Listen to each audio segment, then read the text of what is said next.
Hello and welcome, everybody. We're going to give everybody just a couple of minutes to get the notification and get in to the stream. In the meantime, guys, tap the screen, send some hearts. Let's start get the number up so we can get some people in here. How is everybody tonight? Hey, Harry.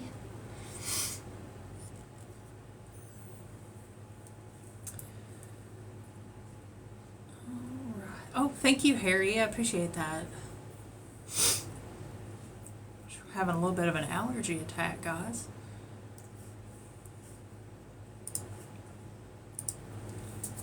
How is everybody? How you guys doing?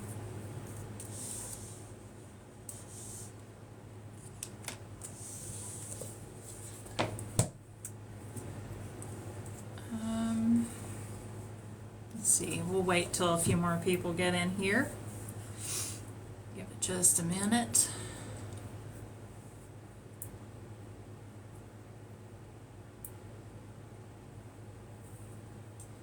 Alright guys, it's that time again where we gather around the holler goblin and we tell spooky stories. Everybody tap the screen, send some hearts. More hearts means more people, means more ghost stories. We had a great night last night. We had a lot of really good stories last night. It was like really cool. Oh, I see Holly and Raven. Hello.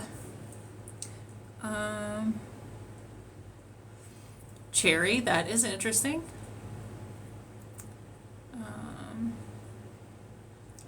Yeah, everybody tap the screen, send some likes, get some people in here. Hopefully we have another really good night tonight. Did you guys hear that one story last night about the ground moving? That was an amazing story. We've been talking about that in the Discord and stuff. Nobody knows, like we can't figure it out what that could have possibly been, but that was one of the coolest stories that I think we've heard on here, at least in a very long time. And no idea what it could be. I hope that guy comes back and gives us an update at some point because, I mean, it just sounded like, like what could that have possibly been, And I was listening to it again this evening, and he was talking about how it would move things like heavy items that were sitting on the ground. It would come up under them and move, like, I think he said 70 pounds. So that was kind of amazing and really strange. So, holes. Hey, Hey, how you doing? I'm good. Sorry, I didn't mean to interrupt your what you were saying. Oh, it's fine. I was just talking about that guy from last night with the moving ground story and how perplexing it was. Yeah, it was weird. Yeah, for sure. Yeah. Sorry guys, I fell asleep last night. Kind of embarrassing. Oh no, everybody falls asleep on TikTok apparently. I've heard tons of stories about people like falling asleep with their face on their phone and then they end up like accidentally sending videos to people and stuff. I fell asleep one time with my phone like on the couch cushion beside of my head, Hmm. and it was on charge. And somehow, I guess I had TikTok on, and I just dimmed my screen, and then like the screen came on, and it started playing TikTok, and it like played a TikTok all night. But luckily, I didn't accidentally send it to anybody or anything like that because it was just some Yeah. random video. So Um, I'm sorry. There's that one person in the comments, and I just have a feeling they're trolling. what did they say? I missed it. I think they're saying they have a story, but I'm not too sure. Hey, Super Yeah. Mario.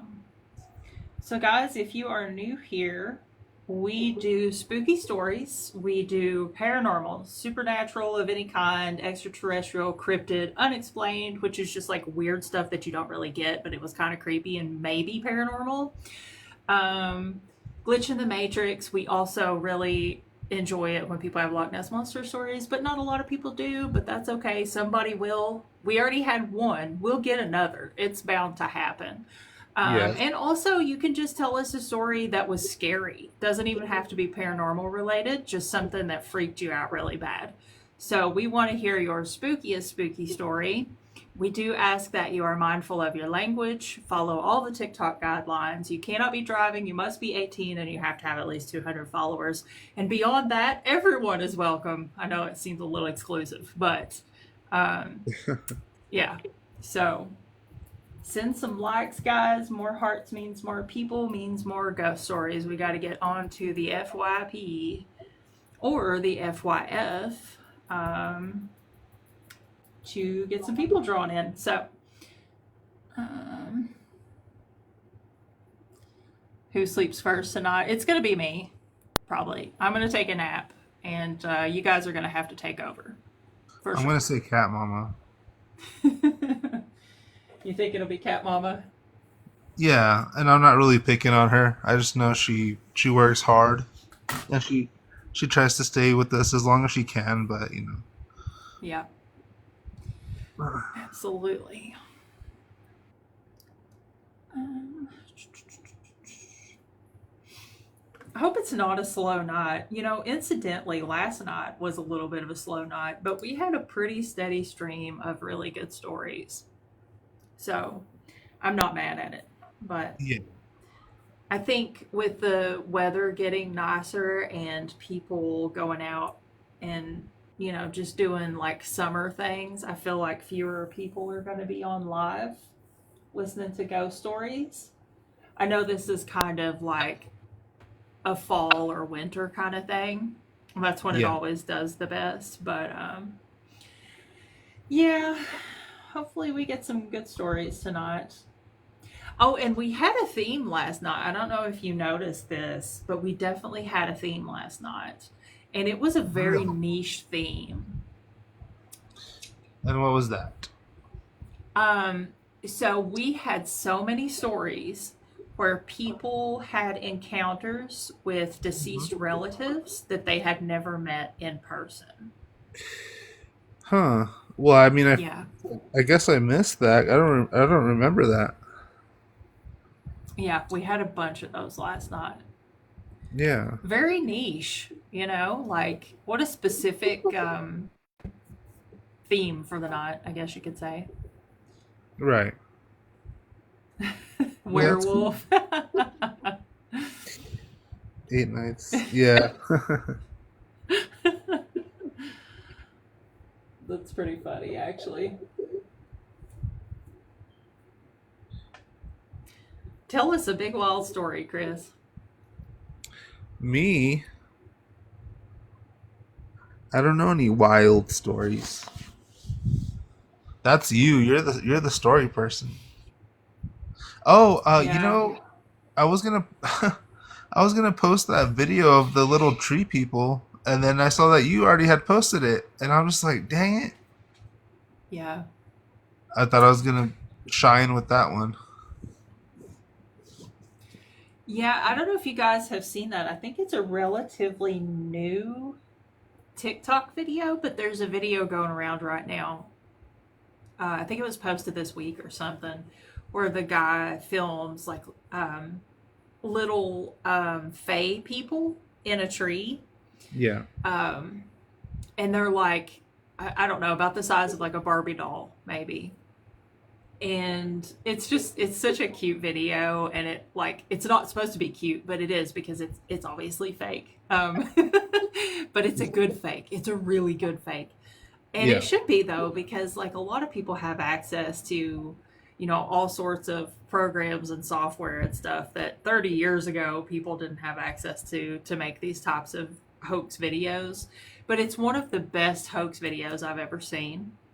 You can tell that somebody actually put some serious work in to make this little fairy or sprite or pixie, whatever it is, um, really look like a legit cryptid creature in a tree.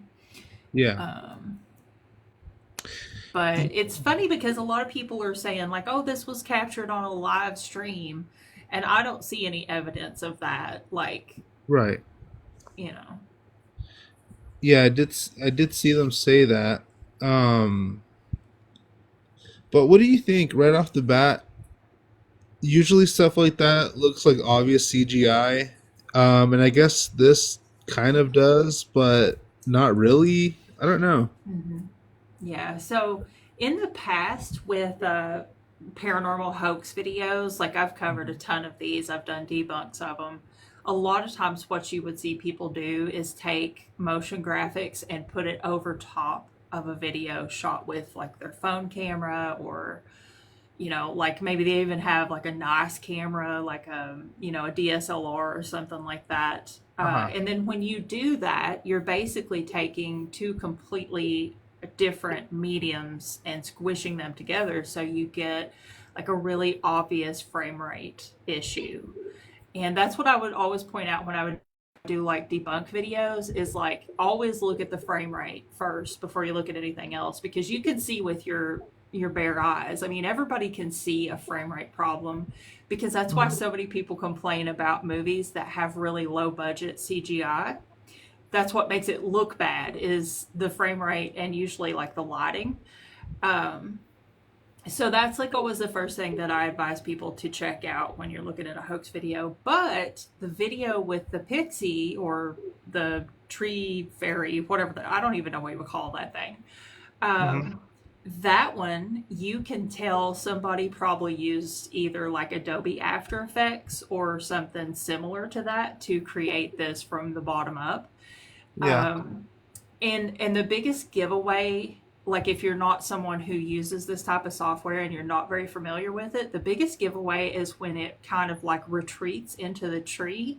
You can see that they use, like they got lazy at the end of the edit and Yeah. they put a fade out on the object.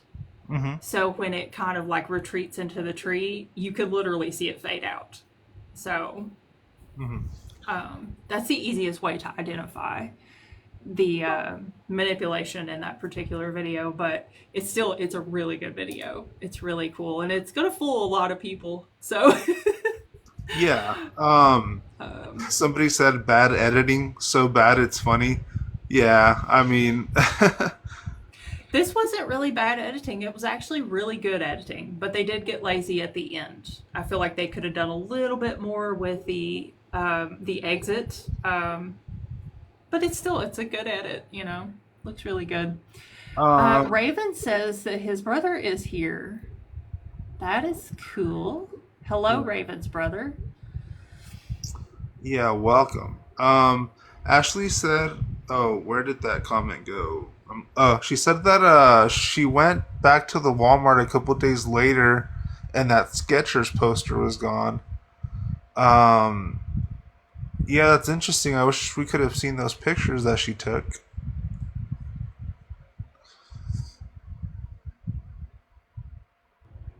Yeah, I was just re-listening to that again today when I was like cutting some video and like making like little shorts and stuff for the other video place.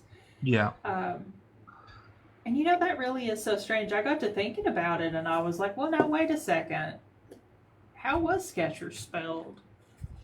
But it's stuff like that. I have so many theories on. I don't know. You know me, I'm an eternal skeptic. So don't pay no attention to me, guys. I'm just always like questioning everything to the point of absolute absurdity. But still, that is pretty weird. I just wonder, like, could there be another company that's called Skechers, but they spell it differently, so therefore they technically legally bypass the trademark? Because that's possible. Yeah, maybe. Who knows? The mystery of the Maybe. Skechers. Yep. And then also her story about the person. that she saw, like at the two of him at the same time. Uh huh. Where was it that I heard this story? I don't remember if it was like Tully, maybe it was Cecil, maybe it was just a random YouTube video, maybe it was somebody on here. I don't remember where I heard this story, and I hate when that happens. But somebody somewhere was talking about being out west, like in the desert, and they were driving, um, and they saw this girl, and she was like, she had her thumb out trying to hitch a ride, um, and like they drove past her because they didn't want to pick her up, because who wants to pick up people like that these days? You never know. It's not really safe, especially if you have like your family with you or whatever. So they go to the next town and they stop because there was something they needed in the first town that they weren't able to get Yeah. or do. And so in the next town, she's there as well. And they're like, there's no way. Like, there's no way that that girl was able to get a ride and beat us here. And they saw her in like two completely separate places. And I was thinking about that, and how similar it is to that experience that she shared with us last night. So Yeah. I think some people like really have, maybe not a lot of those types of experiences, but maybe they're not as uncommon as it might seem at first. Yeah. Um,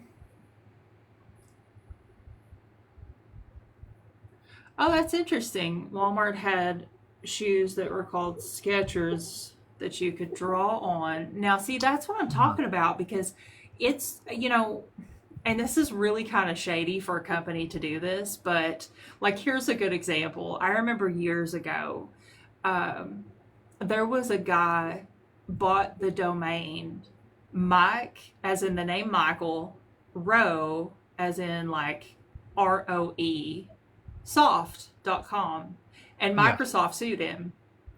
They sued him for it, and he won because it bypassed the trademark. It wasn't precisely their trademark, so there was nothing they could do about it, but they did persuade him to sell it. So I wonder if sometimes a lot of these like brand mix ups and stuff like that have something to do with like competitor companies. Uh huh. It's just a theory, just throwing it out there for people who may be looking for some type of explanation for Mandela effects, I suppose. But Yeah. I was trying to Google the Skechers shoes that one comment was talking about. Because if that's true, then that's probably it. That's probably what happened right there. yeah, it might be. Skechers. Sketch. Hmm. Can't find anything.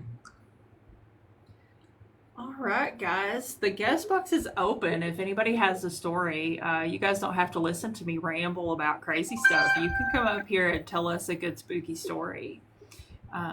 Anytime now. We're waiting. So, and we're ready. We're ready to hear your stories.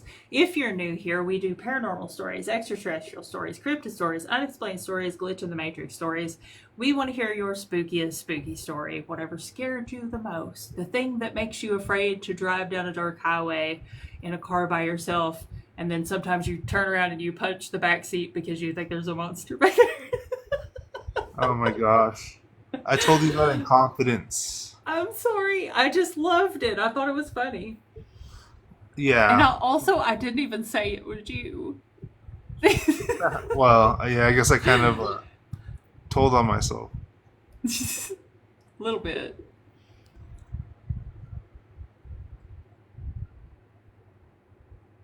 Hello.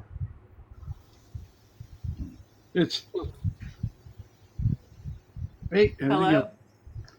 You good? How Trying are to get you? look. So there is a Mandela effect for Skechers. So it is possibly it was one of them. Yeah. So because I just looked at Mandela effect Skechers, and there is.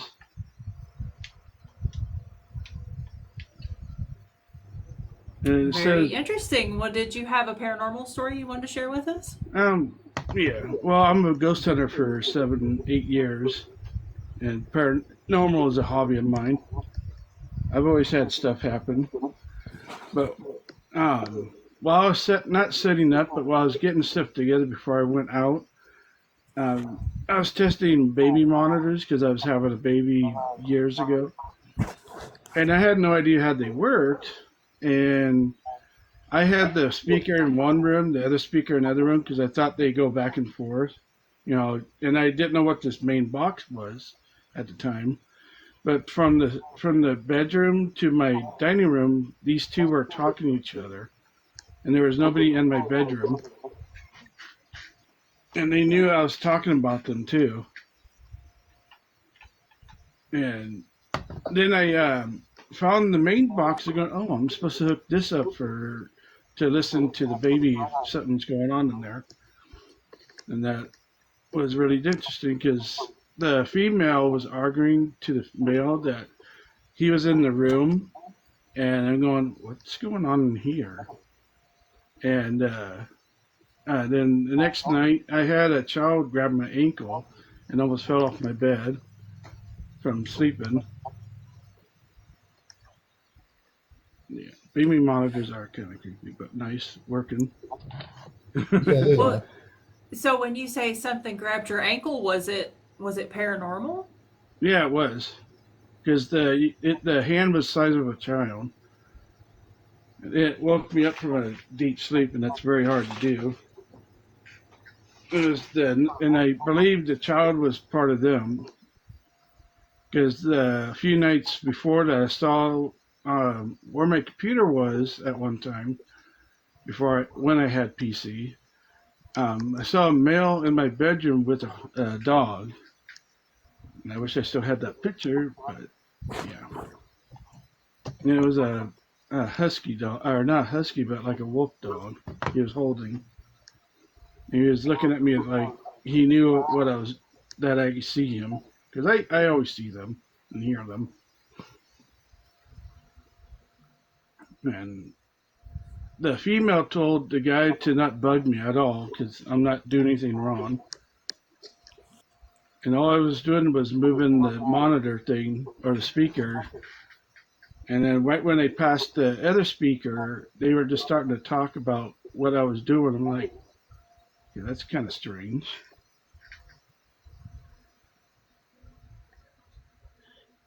Yeah, that is So, true. yeah, Yep. it sounds like this particular location has a lot of paranormal activity. Is that where you still live?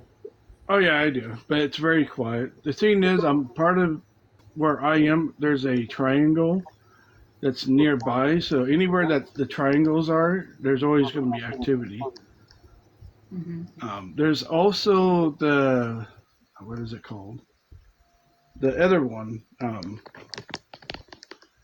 What is it called? I did a thing about years ago to my team, My and they team, bit and me. they hit me. Oop, not that code. It's the one in Washington. There's actually a triangle there between Port Angeles and Edmonds. So anytime there's a UFO in that area, it's one of the reasons. There's actually a video that I took years ago on 4th of July where I got a UFO, and I've had people looked at it, and they were very stumped about it. And I've had my fair shares of everything except for Loch Ness monsters. Yeah. That's the Yeah, next those thing on seem the to be list. the yeah, those seem to be the rarest experiences, but now we did get one story one time, so there's that. Nice. Well, we do have one up north in Okanagan Lake that everyone thinks it's not a plesiosaur, but something else. And I've actually interviewed a guy where he saw it, and I showed him a picture of what a plesiosaur. He goes, "No, this thing had feet. It didn't have flippers." When he saw it, but yeah, I've had my fair share of many things. Very cool. Well, then you will definitely enjoy it if you hang out with us and listen to some stories because we get all kinds of wild stories in here and Oh just yeah. amazing stuff. And I, people are having some crazy experiences out there, and I love it. oh yeah. Well, I interviewed a ranger one time about a Bigfoot sighting because that's one of my main things. Is that besides ghost hunting, um, I read a review from the BRFO that the rangers had a weird story that they found an animal in the nearby the creeks, and when I interviewed the guy, he was all serious about what happened, what creeped him out, and all that. I looked at the pictures, and I could tell it wasn't a cougar or a wolf or anything, because the neck was, turned around. I go, the possibility of that could have been that it fell in the river and it tumbled, but he said that when he was around, that he didn't feel well. Him and his partner at the time didn't feel comfortable because they could hear something fall on them that was big and tall and very heavy, and it threw stuff at them, so they had to get in the car and go. But that's park rangers, though. That's the weird thing. Yeah. The one guy said that he had to go and do something while the guy was waiting at the car. The guy that was in the car swear that he saw something that wasn't him, his partner behind him, that moved fast. And when he took a picture of the leaves that were moved, I told him, like, yeah, that's probably one of them. And you just never know what's out there, too. That's the thing. Yeah, absolutely. We were talking about that last night. Somebody had a story about living out in the Appalachian Mountains, which is where I'm Oh, from. God, yeah. And you just never Yeah. know. It's a No. mixed bag, I guess. Well, we appreciate you, and hopefully you hang out with us and listen to some stories. And if you think of another one, feel free to come back up and share it with us. Oh, yeah. Like I said, I've been doing it for 9 years. I've had my fair shares of everything except for the lake stuff. Yeah. Even a pug Walton, I've had my encounters with. If you know what that Oh. is. Yeah, I do actually. Yeah. Yeah, I've had only one experience with them, but it was very interesting experience. But most of my encounters are all in Washington because Washington has a very interesting encounters of everything. Of course, UFOs. That's where that came from. But yeah, of course. Yeah. Alrighty. Well, thank you so much for sharing all that with us, and we hope to see you again. Yeah. Thanks. Thank you.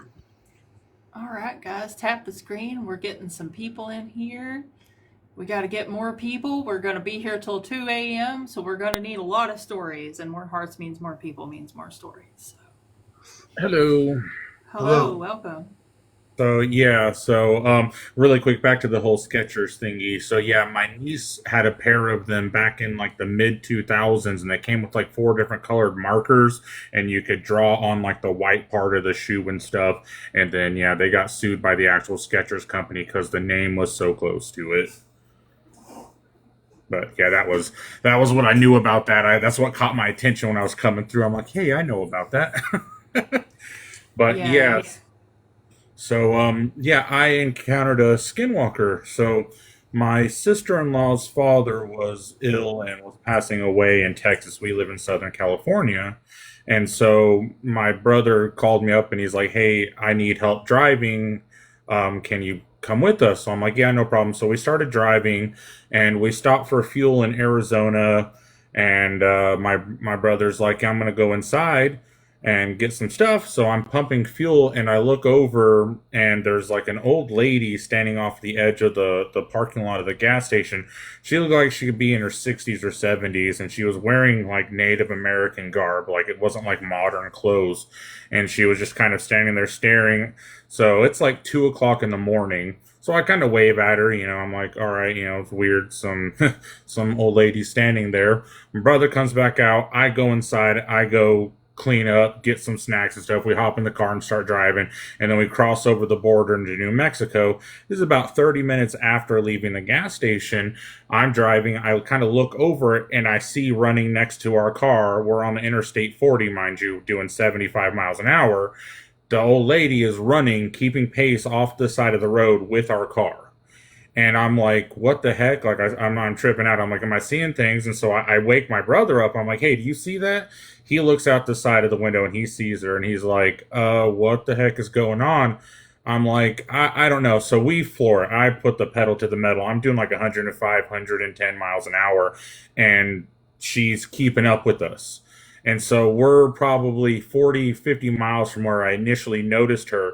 And we get into a group of traffic, and there's a truck and a couple of cars. And so I start weaving, and we come across the other side of the semi. I don't remember this. My brother told me this later, but he said he looked in the rearview mirror and saw the trucker pull off to the side of the road.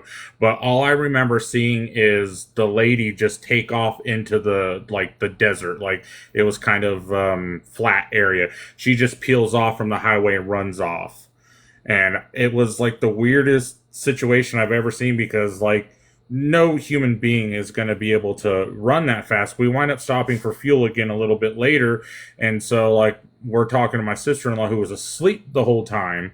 And she's just like, yeah, I didn't see nothing. And somebody overheard us talking about it. And they're like, oh, you encountered a skinwalker. I'm like, what's a skinwalker? And at the time I didn't really know much about it, and so they start explaining to me what a skinwalker is, and I'm just like, that it was a very scary situation, because like if they can run that fast, like what in the world could they do to a person, you know? I'm like, and I don't know what I did to anger it, because they said that, yeah, if they were following you like that, you did something to anger it, and all I did was wave. Wow. That's terrifying. That's like horror movie terrifying. Holy cow. Chris, what do you think about that? Chris may not be here. Yeah, that's really Sorry, scary. I went to go take a pee break really quick. Sorry, Oh, guys, I'm I'm listening sorry. though. I'm sorry. Oh God, you're No, good. that's that's so crazy. We have a lot of people have stories and like some encounters like that. I don't know what I would do if I saw something like that. I did see a Bigfoot one time, and I about lost my mind for like a month over that one. So I don't know what I would do if I saw something, I that think startling. I think I've seen several Bigfoot. I used to be a long haul trucker, and I used to go up into Washington, southern Washington, a lot. There's a truck stop off of the Interstate 5, like really close to the border of Washington and Oregon, and like they're famous for Bigfoot sightings and stuff. And I was parked there one day, and I swear I saw a Sasquatch walk out. They had a little duck pond. I swear I saw him walk out, grab a duck or a goose or something, and then walk right back into the forest. The animals that were around did not like react. They didn't freak out like a predator. So I don't know if it was taking it to eat it or if it was taking it to play with it. Because from my understanding, from what I've heard about Sasquatch and whatnot, they're mainly like vegetarians and berry eaters. Like, they've not really heard too much of them being like carnivores. But I don't know. It was just a very interesting situation, because like it could be, it might have been a hoax. I was so far away that I couldn't tell you how tall it was, but it probably, my guesstimation, would have been 7.5 to 8 feet tall. But the part that made me think maybe it might have been somebody in a suit playing around was because none of the animals reacted. Like, that's the part that I was like, nah, might be. But the way it walked, I was like, that's not normal for a person. But then again, they could have had stilts on or something, which would have made them walk different. But it moved through the forest area really quickly. Wow. Yeah, I have quite, just like anybody else who's been on the road a lot, you see some strange stuff. But yeah, I'm pretty sure I've seen my fair share of Sasquatch sightings, but I can't really confirm any of them because I've never seen them up close enough. Like, it could always be, someone just playing around. But I mean, I think there's too many reports, too many stories for there not to be something behind it. Right. Yeah. And it's funny because Chris is always like, "Oh, I wish we could get a trucker in here because they have great paranormal stories." So Chris, here you go. Like we Awesome. got Yeah. somebody who, yeah, finally. I know, I've right? I've encountered ghosts on the road. I've encountered UFOs. I've encountered people that were there one minute. I turn around to go grab something and they were gone. Like I don't know if they were ghosts or whatnot, but the the creepiest one I ever had, if there's not anybody requesting to come up, yeah, the creepiest encounter I had, I was in Colorado and I got shut down because I ran out of hours and I didn't have like a truck stop or anything that I could stop at, so I stopped at a chain up area on the Interstate 70 near Vail Pass. And it's on the side of a mountain, a little angled. It's all like blacktop. There's no like dirt or anything except for like off of the roadway. And so I shut down. I crawl into my sleeper. I go to sleep, and I have all the windows down, and I keep hearing like this, like hooting and hollering, like it's like really weird noises. So I thought maybe it was like some moose or deer or something mating, or maybe coyotes, wolves, because they make some really disturbing sounds that if you're not aware of it, you might think it's something paranormal, but 9 times out of 10, it's not. So I go to sleep. I wake up in the morning, and I notice that it looks like my windows are dirty and there was no rain or nothing. So I get out the truck and I'm walking around. And so my whole truck, I have a 53-foot trailer, about 10 feet up on my trailer, and most of the way up the sides of my truck are muddy handprints. They're like child handprints. And I was like, what in the world is going on? So I called my dispatch. I'm like, hey, somebody's out here messing with me. So I cleaned my windows, and so I had to start driving. And I cross over into Nevada, and there's a truck wash when you get into Nevada. So I pull into the truck wash, and the guy at the truck wash is like, oh, yeah, another one, huh? I'm like, what do you mean another one? He goes, yeah, we get truckers in here that they say they stop. He goes, did you stop in Vail Pass last night? I'm like, yeah, how'd you know? Because we get people all the time that say they shut down in Vail Pass and they get these handprints all over the place. And he's like, they have to crawl up on top of the trailer to clean the top of the trailer. He goes, you got handprints on the top of the trailer too. Now, the trailer's 13 and a half foot tall. Now, unless there's people out there walking around with ladders in the middle of the night, which I highly, highly doubt, it was, yeah, something. And then I told the story on another live, and a gentleman came in and he said that I guess in that area there was a bus crash, and several children passed away in this crash. And they said that after that, they say that, that these handprints happen. I'm like, I've never heard of anything like that. I couldn't find any stories online because I did try and look it up, but yeah, that was that one was weird.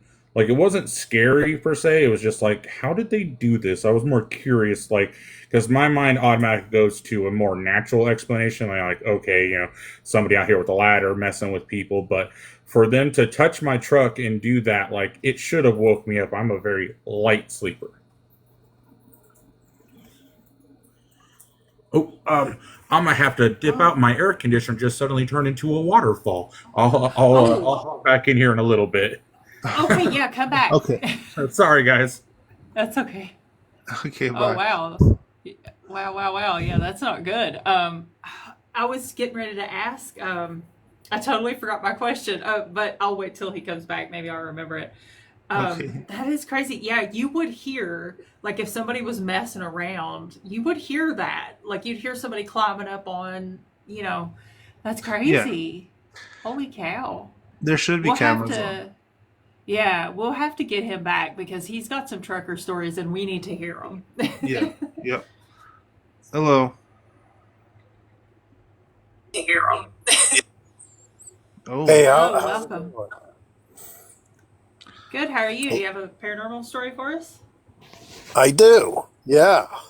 Um, First, I'd like to point out that I am an extremely mathematical, scientific type guy, and for the most part, I'm, I've always been kind of skeptical of this stuff.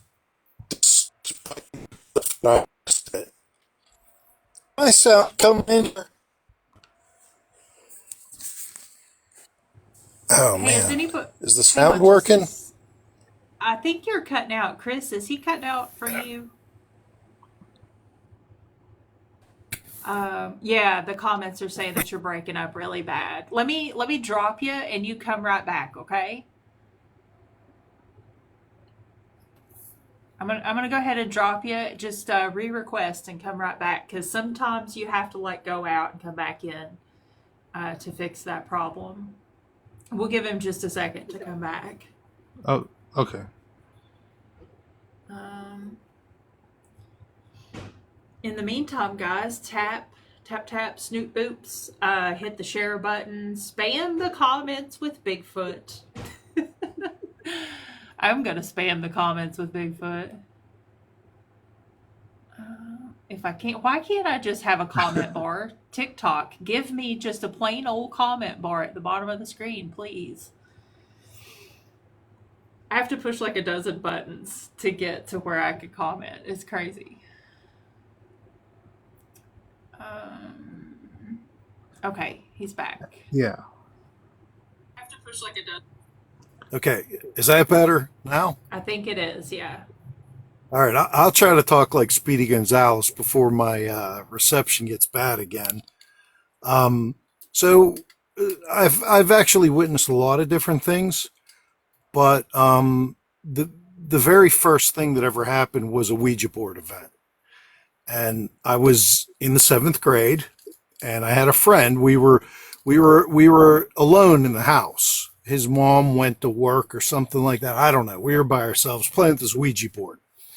Anyways, while we were playing with it, it was going all over the place. I was very impressed by this thing because I didn't expect it to be pushing my hand around like this. And so we started asking, who are you? And the thing said, SAD, SAAD. Yeah, I'm only 12 years old. I didn't know anything. I studied a lot now. I know that would be sod, not sad, but we made fun of it and we told it how stupid it was that it couldn't spell sad. And it said that it was a demon. And so we started asking more questions. It's going like really, really fast in circles. And I said, that's no big deal. I pushed my friend and I grabbed that planchette and I pushed it around in a circle super fast, just like it was doing. And I was trying to say to it, look, I'm human. You're a demon and that's all you can do. And so my friend put his hands back on it and we were yelling. We're like, show us your power, show us your power. And the thing, it was going extremely fast, and then it came up off the board where the planchette that you put your hands on that goes around, it was probably levitating, I'd say half an inch above the board. And when that happened, I said to my friend, I could see this clearly. I said, do you have your fingers underneath that? Even though I could see his fingers were not. And he said, no, you can see my hands. And I looked and I could see his hands were clearly not under it. We both pulled our hands away. The planchette fell onto the board. We were both extremely scared. And we took the board and we broke it in half and threw it in the garbage. And then we sat outside because we were too afraid to be in the house after the event.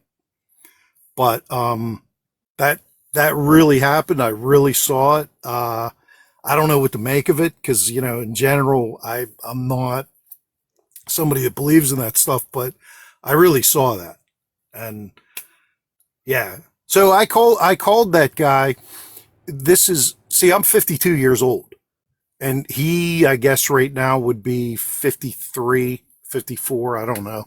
But, I called him on the phone like 2 years ago to ask him about it because a couple things happened and I thought to myself, oh, maybe I opened up a portal or something because some strange events happened. And I said, hey, did anything ever happen to you? Like after that, did you ever see anything supernatural or hear anything supernatural? And he said, no, but a couple weeks after the event, he was home alone and he heard like some kind of growling cat noise in the house. And that scared him and he had to leave. It sounded like he went like, or something like that. I don't know what it was. And so I actually heard something like that about 2 years ago in my ear when I was sleeping. That's what made me call him, because I was like, this is weird. I'm just sitting here in my living room and something like growled in my ear real loud. And I thought, man, that's not normal. I never heard anything like that. So I called that guy up to ask him. And that's it. You know, that's all I have for that story. That is amazing. I'm also a skeptic. And it's funny because I kind of don't fit in with the paranormal community, and I don't fit in with like a lot of other communities because I'm so skeptical of things. But Yeah. I've never had a good experience with the Ouija board, and so I'm so jealous anytime somebody has one because I want to see it work. I've tried it a couple times, but I've never had anything happen so far.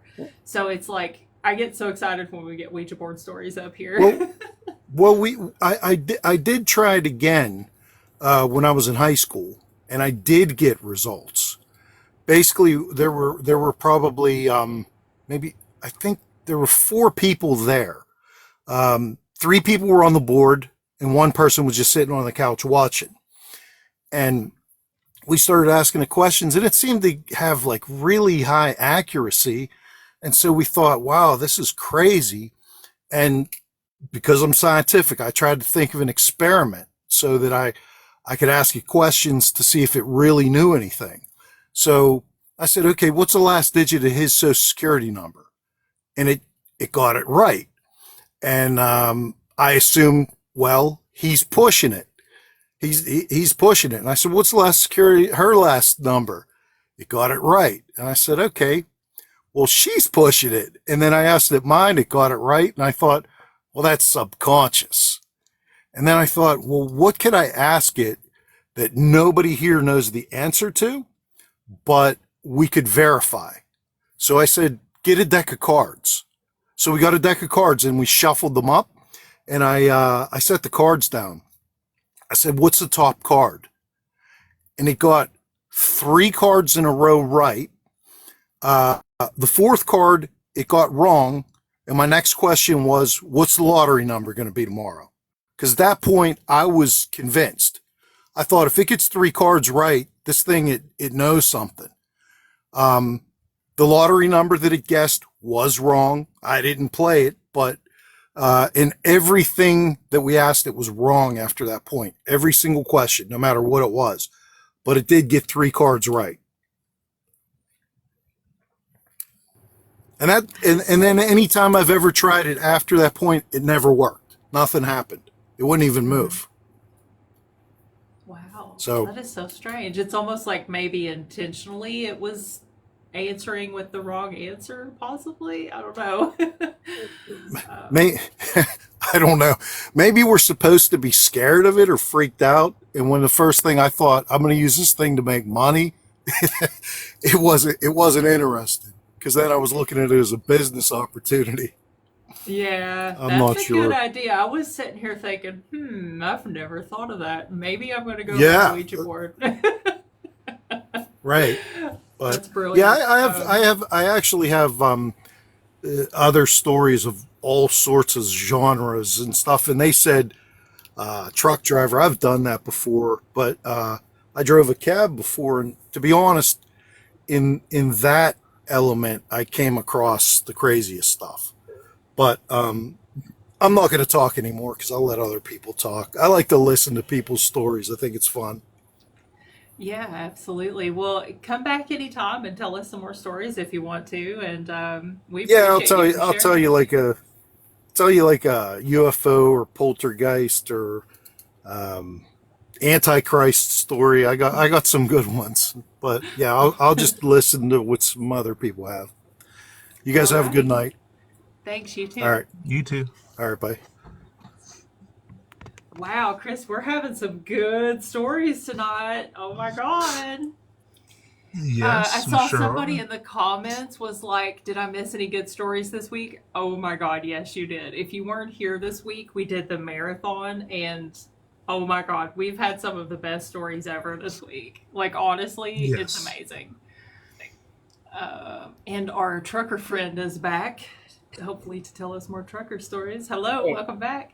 hello. Yeah, sorry about that. I don't know what happened. Like all of a sudden, I hear water running. I thought it was coming from somebody else's thing, and I look up and it's just pouring out. I have a mini split air conditioner, and it's like, yeah, I'm not going to work anymore.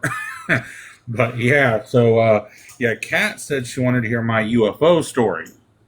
So Mm-hmm. this one is a doozy. So this is over by what is now known as Area 51. This was back in 2017. I picked up a load in San Bernardino, California, and was taking it up to Idaho.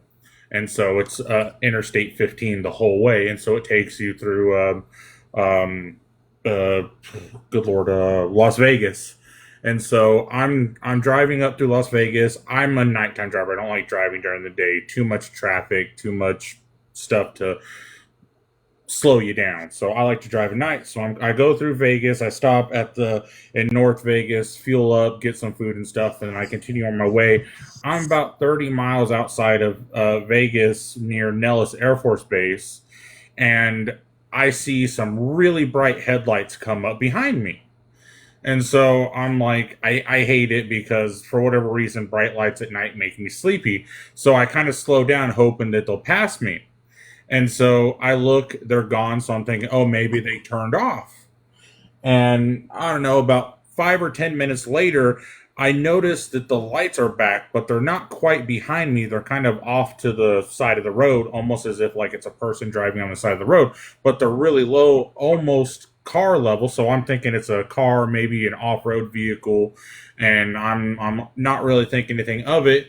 And so I look, they're gone again, and I'm like, okay, so they must be, catching little divots and stuff out in the desert, doing their own thing. And so I keep going, and then out of nowhere above me, I just see this shape. I can't even quite describe it because I couldn't my vision couldn't grasp it because the lights it was pushing off were so bright it almost blinded me. But it came down from above my truck in front of me, keeping pace with me. I'm doing 62 miles an hour, which is what my truck was governed at. I couldn't go any faster than that. And yeah, this thing came down in front of me, was in front of me for about 30 seconds, and it just launched straight up the highway and then up into the sky, and then like it was almost as if it blinked out of existence. Like it didn't like shoot off and I could follow it. It got maybe 100 or so miles is what my guesstimation would be, and just kind of like blinked out of existence. And I was like, I pulled off to the side of the road because I was like, okay, I'm tripping, like maybe I didn't get enough sleep.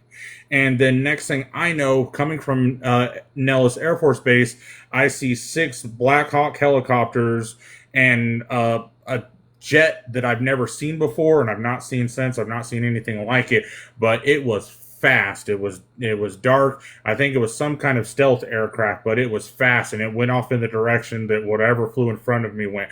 I don't know if it was actually aliens or if it was a drone, because people say that they test stuff over there, but I don't think it's technology that we have access to. The way it moved, how fast it moved, and then blinking out of existence instead of just, yeah, like, like just gone. I don't think we have the capabilities of that, but you never know with the military as far as that goes. But that was my strangest encounter that I think was extraterrestrial. That definitely sounds extraterrestrial, for sure. Yeah. Very cool. Yeah, I've seen a lot of UFOs, and they do have this very special way of just vanishing all of a sudden. And a lot of times, like if you just see them up above, they just kind of like shrink away because it's like they're going up so fast that they just shrink into nothing. And so I totally know exactly Right. what you mean. Well, see, but that's the thing. Like, it didn't like shrink to nothing. It got to about the size. So from my perspective, it got to about the size of a like a racquetball, like maybe 3 inches in diameter in my vision, and then it was just gone. Like there was nothing there. The bright light Yeah. just like dipped out. It was because I've seen stuff that have zoomed off into the distance and just kind of like faded out, like it's gone too far past my vision.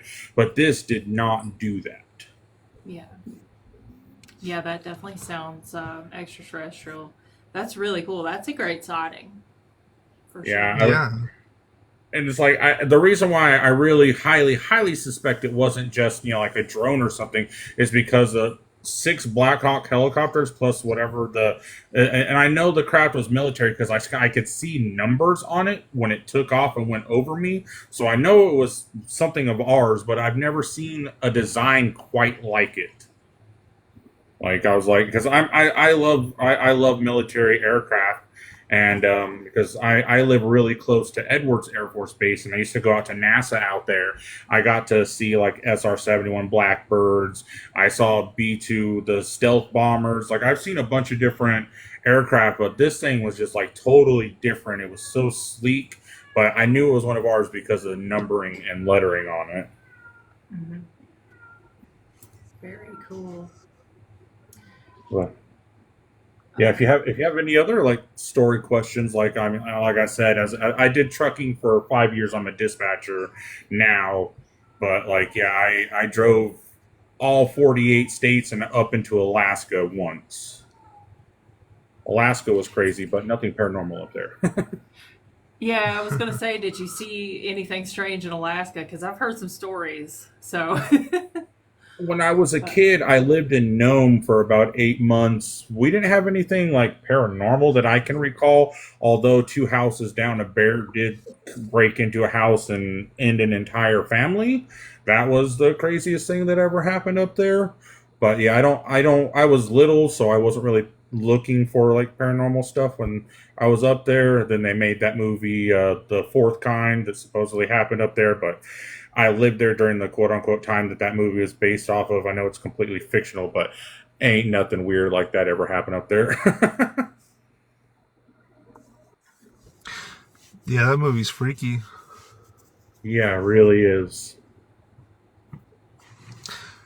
I'm like scared of owls now because of that movie. I've always had an aversion to owls. I've never liked them. They look really weird, especially when they get wet and you realize they're like Yeah. 90% legs. Right. Exactly. Yeah. You know, very Sarah, I cool. saw a white owl here one time in El Paso, Texas, which is strange. I don't know. That was a really weird moment. It was like one of Oh, those Yeah. Harry Potter owls. a barn owl. Okay. Yeah. Yeah. Now, El Paso, you're like right on top of one of the strongest ley lines in North America. Wouldn't surprise me if you had Yeah. a lot of paranormal activity over there. Right. Yeah. I But don't yeah, think Chris has investigated the paranormal activity in his town, but I think he's going to. I think he's going to go look for it soon, aren't you? Pl- uh, Planning to. Yeah, I haven't really actively seek. Yeah, I haven't went looking for anything, but yeah, we definitely have a lot of interesting history and supposedly haunted places down here.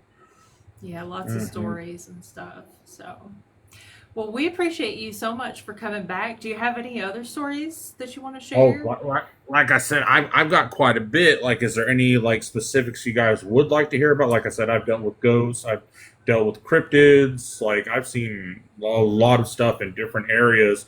I actually one of my favorite experiences was in Gettysburg. I was making a delivery to a museum there. We got the company that I was working for at the time, we got a contract to deliver cannons that were refurbished. And so I got the load and I was dropping the cannons off. And so they allowed me to stay parked overnight in one of their parking areas. And about 3 o'clock in the morning, I thought they were doing a reenactment in the middle of the night. I could hear cannon fire, musket fire. There was people shouting. And I'm like, okay, I'm trying to sleep here, guys. Like, this is a little ridiculous. So I get out of my truck and I'm looking around. I don't see anything. I can't. There's no like physical people out there. but I can see like near the tree line flashes, and I'm like, what in the world is going on? Like, there's nothing here. And then I distinctly smell like the sulfur of cannon fire.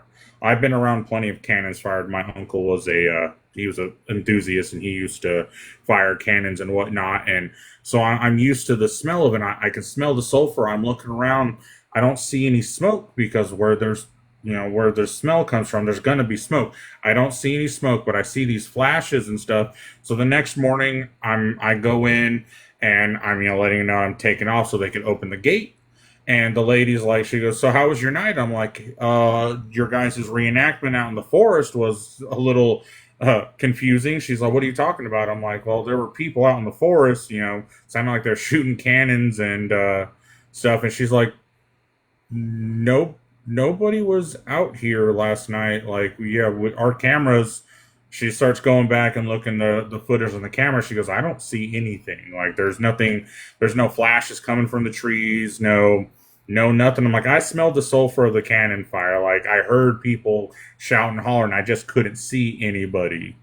And she goes, well, people talk about the ghosts of the battle. And she goes, a lot of people died here, so it would make sense that, there's residual stuff. I'm like, and at that time, I wasn't really too into the paranormal, so I was just kind of like, yeah, whatever. It's a trope to get people to spend money to come here and stuff. Like, I really didn't quite believe in any of that stuff at that time. And it was now I look back on it fondly. I'm like, that was a pretty cool experience. Yeah, Yeah, that is that's very awesome. cool. Yeah. If there's somebody else that wants to come up, I'm not doing anything right now. I can hop back off and come back up in later if there's somebody else that wants to share, because I'm just like y'all. I want to hear the good stories. I'm terribly interested. Yeah, we always, after midnight is when it really gets crazy in here, and we just get like a ton of people coming in. So you never know when people are going to pop in. But we can ask the comment section. What do you guys? Oh, Cat Mama says she wants to hear a cryptid story from you.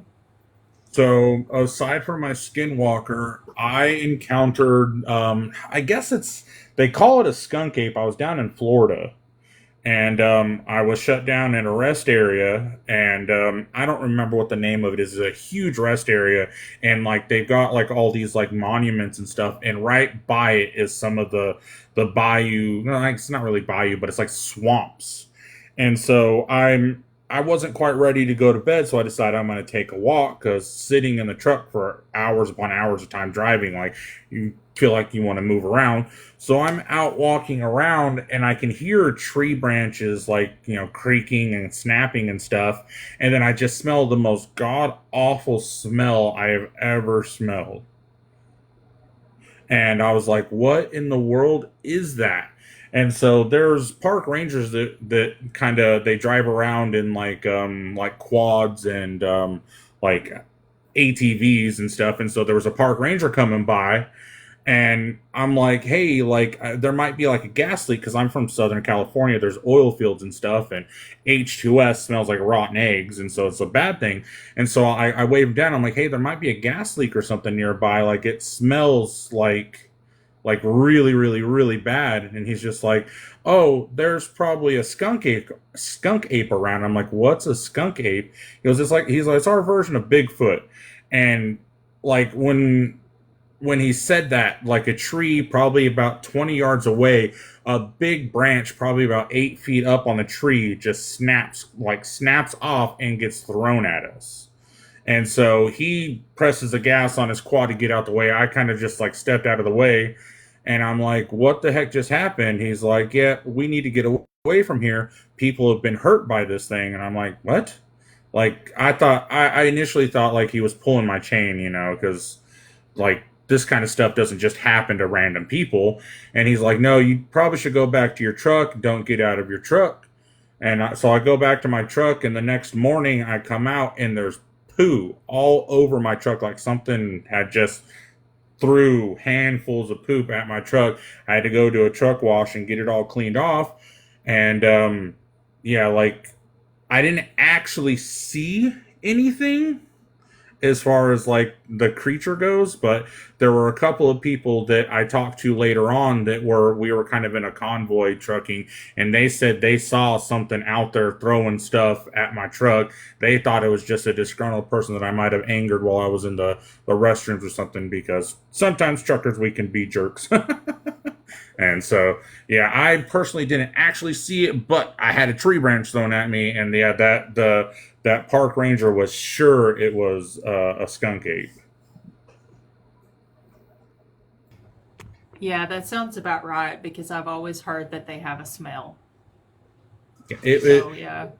it was definitely one of the worst smells. Like, I've gone into a place where a person had been passed away for several weeks, and like the smell was akin to that. Like, it was really bad. But I honestly legitimately thought it was like a gas leak. Like, because they do have some oil filled stuff, and they do some natural gas down there. So I just assumed it was that, because that's kind of sort of what it smelled like to me. Yeah, very interesting. My ex-wife. Yeah, that's crazy. Remember that story we had the other time, sir, with the guy in the snow, and he had that creature. Uh, what did he say happened? The creature kind of like hit him or something. Yeah, something like that. I can't remember all the details of it. But Yeah, yeah, it but was that kind was of similar. yeah, it just kind of reminded me of that one. But yeah, no, that's really cool. You've had a lot of experiences. I mean, you have categories ready for us. Well, so this isn't the first live that I've been in that does this kind of thing, and I've told my Oh, experiences to a couple of different people. But like, I have a group of friends that are like really heavy. They do the ghost hunting and stuff like that. And then when I was in high school, I had a teacher that was he did the Bigfoot hunting thing. That movie, Finding, or not movie, the TV series Finding Sasquatch. He actually was one of the guest people on that show, and I actually one time went on a hunt, a Bigfoot hunt with them. We didn't see, hear anything. It was the most boring weekend of my life, to be absolutely honest with you. We went up to Sequoia, and he's like, oh yeah, I've heard tree knocking, I've heard the calls. Absolutely nothing happened. It's an unfortunate story, because you would think, like, oh, as a high school student, you're going off into the forest, you're going to stay in this cabin, you're hunting Bigfoot, and they had the whole camera crews and stuff and everything, on the ready in case something did happen, but absolutely nothing happened. Yeah, yeah. it goes that way sometimes, I suppose. Hi, everyone. Hello. Hi, Hey, Ollie. Ellie. Did you want to come up and hang out with us and ask questions and stuff? Sure, I'll come up, but my God, you truckers are spooky. Like, y'all have a lot. I was like, I don't want to be around. You know what? I thought, what was that one movie? It was, gosh, it had the Fast and Furious guy in it. Oh man, I'm blanking. It's a road rage. Um. Chris, help Well, me out. yeah. I don't know. I don't know. God, I don't even know those movies. Paul Walker, The Rock. Yeah, it has Paul Walker in Uh, it. huh? Yeah, it was Paul Walker. Oh, okay. There you go. Joyride, yes. Wayward got it. Joyride reminds me of Joyride. Those trucks are scary enough, them 18-wheelers. But yeah, I was listening this entire time, and I'm just like, oh my God, let me finish my dinner real quick. This is just interesting. Yeah, for sure. Yeah. When you're moving through areas and stuff, like, if you're open to it and you're looking for it, you'll notice a lot more.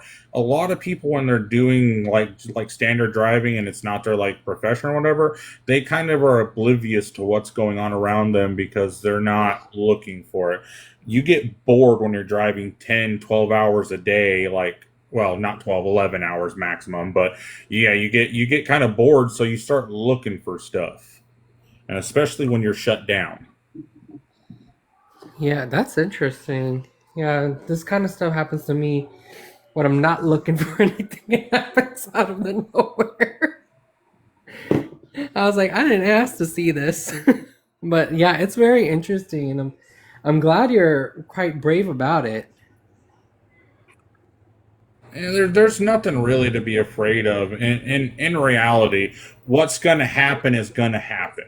You know, if something bad is going to happen, whether you're afraid of it or not, it's going to happen. So, tend to when you're not afraid, you have better reactionary times and stuff. Like people say, fear makes you react faster. I find it's quite the opposite because if I'm not scared, I'm able to think calmly and collectively and make actions and reactions a little bit quicker. When I'm scared, I kind of tend to do the dumb thing, like charge it. Yeah, that's Yeah. a good point. Thank you so much. That's awesome. I hope you keep coming back. Yeah, for sure. You'll have to hang out with us and listen to some stories and come back and share some more with us. Oh yeah, most Yes. definitely. We really appreciate you. And did anybody have any questions or anything about any of the stories? Chris, did you have any questions or anything? No, I appreciate you telling us all the stories. They're really cool, and definitely come back up sometime soon and tell us more. I like to hear more UFO stories if you have more of those. I have one more UFO story, but this one I wasn't driving. This was back when I was a kid. Ooh, But yeah. yeah, I'll definitely I'll hang out for a little while. Yeah, if somebody else wants to talk or whatever, I can step down and then I can come back in a little bit. Well, you know Yeah, what? for sure. We gotta hear your UFO story now. We gotta hear it. Yeah. Well, all right. Well, so I grew up in Bakersfield, California, not exactly known for UFOs or anything of that nature. And I was 9 years old, and me and my best friend Mike, we would climb up on the roof of his apartment building. It was a two-story apartment building, and we would jump off into the pool. The pool was close enough to where we wouldn't really hit the concrete or get hurt or anything. And so one night we're climbing up there, and we got tired. And so we decided that we were just going to like lay there and rest for a bit before continuing our jumping spree. And so we're looking up. It's a clear night, and there was a power outage. So like all the power is out in our area. So the stars were like super bright. It was super clear, and we were just mesmerized by the stars. So we're laying there and we're talking, as kids will do. We're trying to pick out shapes and whatnot in the stars, and we're telling each other like, oh yeah, that's named after my uncle or whatever. You know how kids do. And so we see this one star, what we think is a star, and it's moving. And so I'm like, ooh, I think that's a satellite. And then it keeps getting bigger and brighter and bigger and brighter. And we both realize that it's like coming directly at us. And so like we stand up on the roof and we're watching this thing, and my friend Mike's mom starts screaming at us, because we're 9-year-old kids standing on the top of a 2-story roof at like 10 o'clock at night. She get off the roof, and we're like, but there's something up in the sky. And I'm like, I don't know what it is. And it keeps getting brighter, and so his mom is just like, if you guys don't get off that roof, like I'm gonna come up there and make you get off. And so we hear the sliding glass door open up on the second floor, which is how we would get up onto the roof from the railing. And like right as his mom like starts to climb up onto the roof to get us, this thing is probably, I don't know, maybe 100 yards above us. All it is a ball of light. Like there's no noise. Like I don't feel any like different. It's just a ball of light. And his mom gets up, she sees it, she screams, and then it just zips off. Like, and this is one of those situations where it like down to like a tiny pinprick, and then it was just so far that we couldn't visualize it anymore. But that was the very first time I ever encountered a UFO. I'm sorry, how big did you say it was? I couldn't really give you a guesstimation on how big it was. I think it was about 100 yards away from us, but it was pretty good size. But all I saw was light. I didn't see a shape. It was just a ball of light. I Oh, okay. if again, this was 25 uh, 26 years ago. So my memory's a little fuzzy. I would guess maybe it would probably been 60 to 80 feet in diameter because it looked like a perfect ball, like how you would imagine like a spirit orb, but it was like massive and not like I don't think it was a ghost or anything, but like yeah, it was massive, 60 80 feet guesstimation, and it was pure white, like the whitest light I've ever seen. Yeah, that's strange. Because I was gonna say we've had similar stories, but the ones we've heard where they describe the balls of light to be kind of like basketball sized. So Yeah, scratch that thought. that's a different phenomenon, I think. But the one Yeah, he's talking about, yeah, I've seen stuff like that. That's amazing. Those types of sightings are really fantastic. yeah, And it's like, yeah, we're not like really known for anything like that over here as far as that goes. Like the closest like cryptid or paranormal thing that we're like famous for is in Fresno. About they're about 100 miles north of here, and they have a thing called the Fresno Nightcrawler. They believe it's an extraterrestrial. I've seen like footage of them, and like, but we aren't really famous for anything like that. Yeah, I love the night crawlers. That was the strangest video. Like what even is that? Is it pants? Is it an alien? Who knows? I love the night crawlers. They're so funny. It's Um, I jokingly call them sentient tennis balls. yeah, yeah. Like what even are those things? Crazy. Ollie, are you familiar with those by any chance? The night crawlers, the way y'all are describing it, yeah, but I don't think they're. That's the first I've heard of them called as night crawlers. It's like that, Yeah, like the auntie with like no nothing but legs running down, kind of a little goopy looking thingy.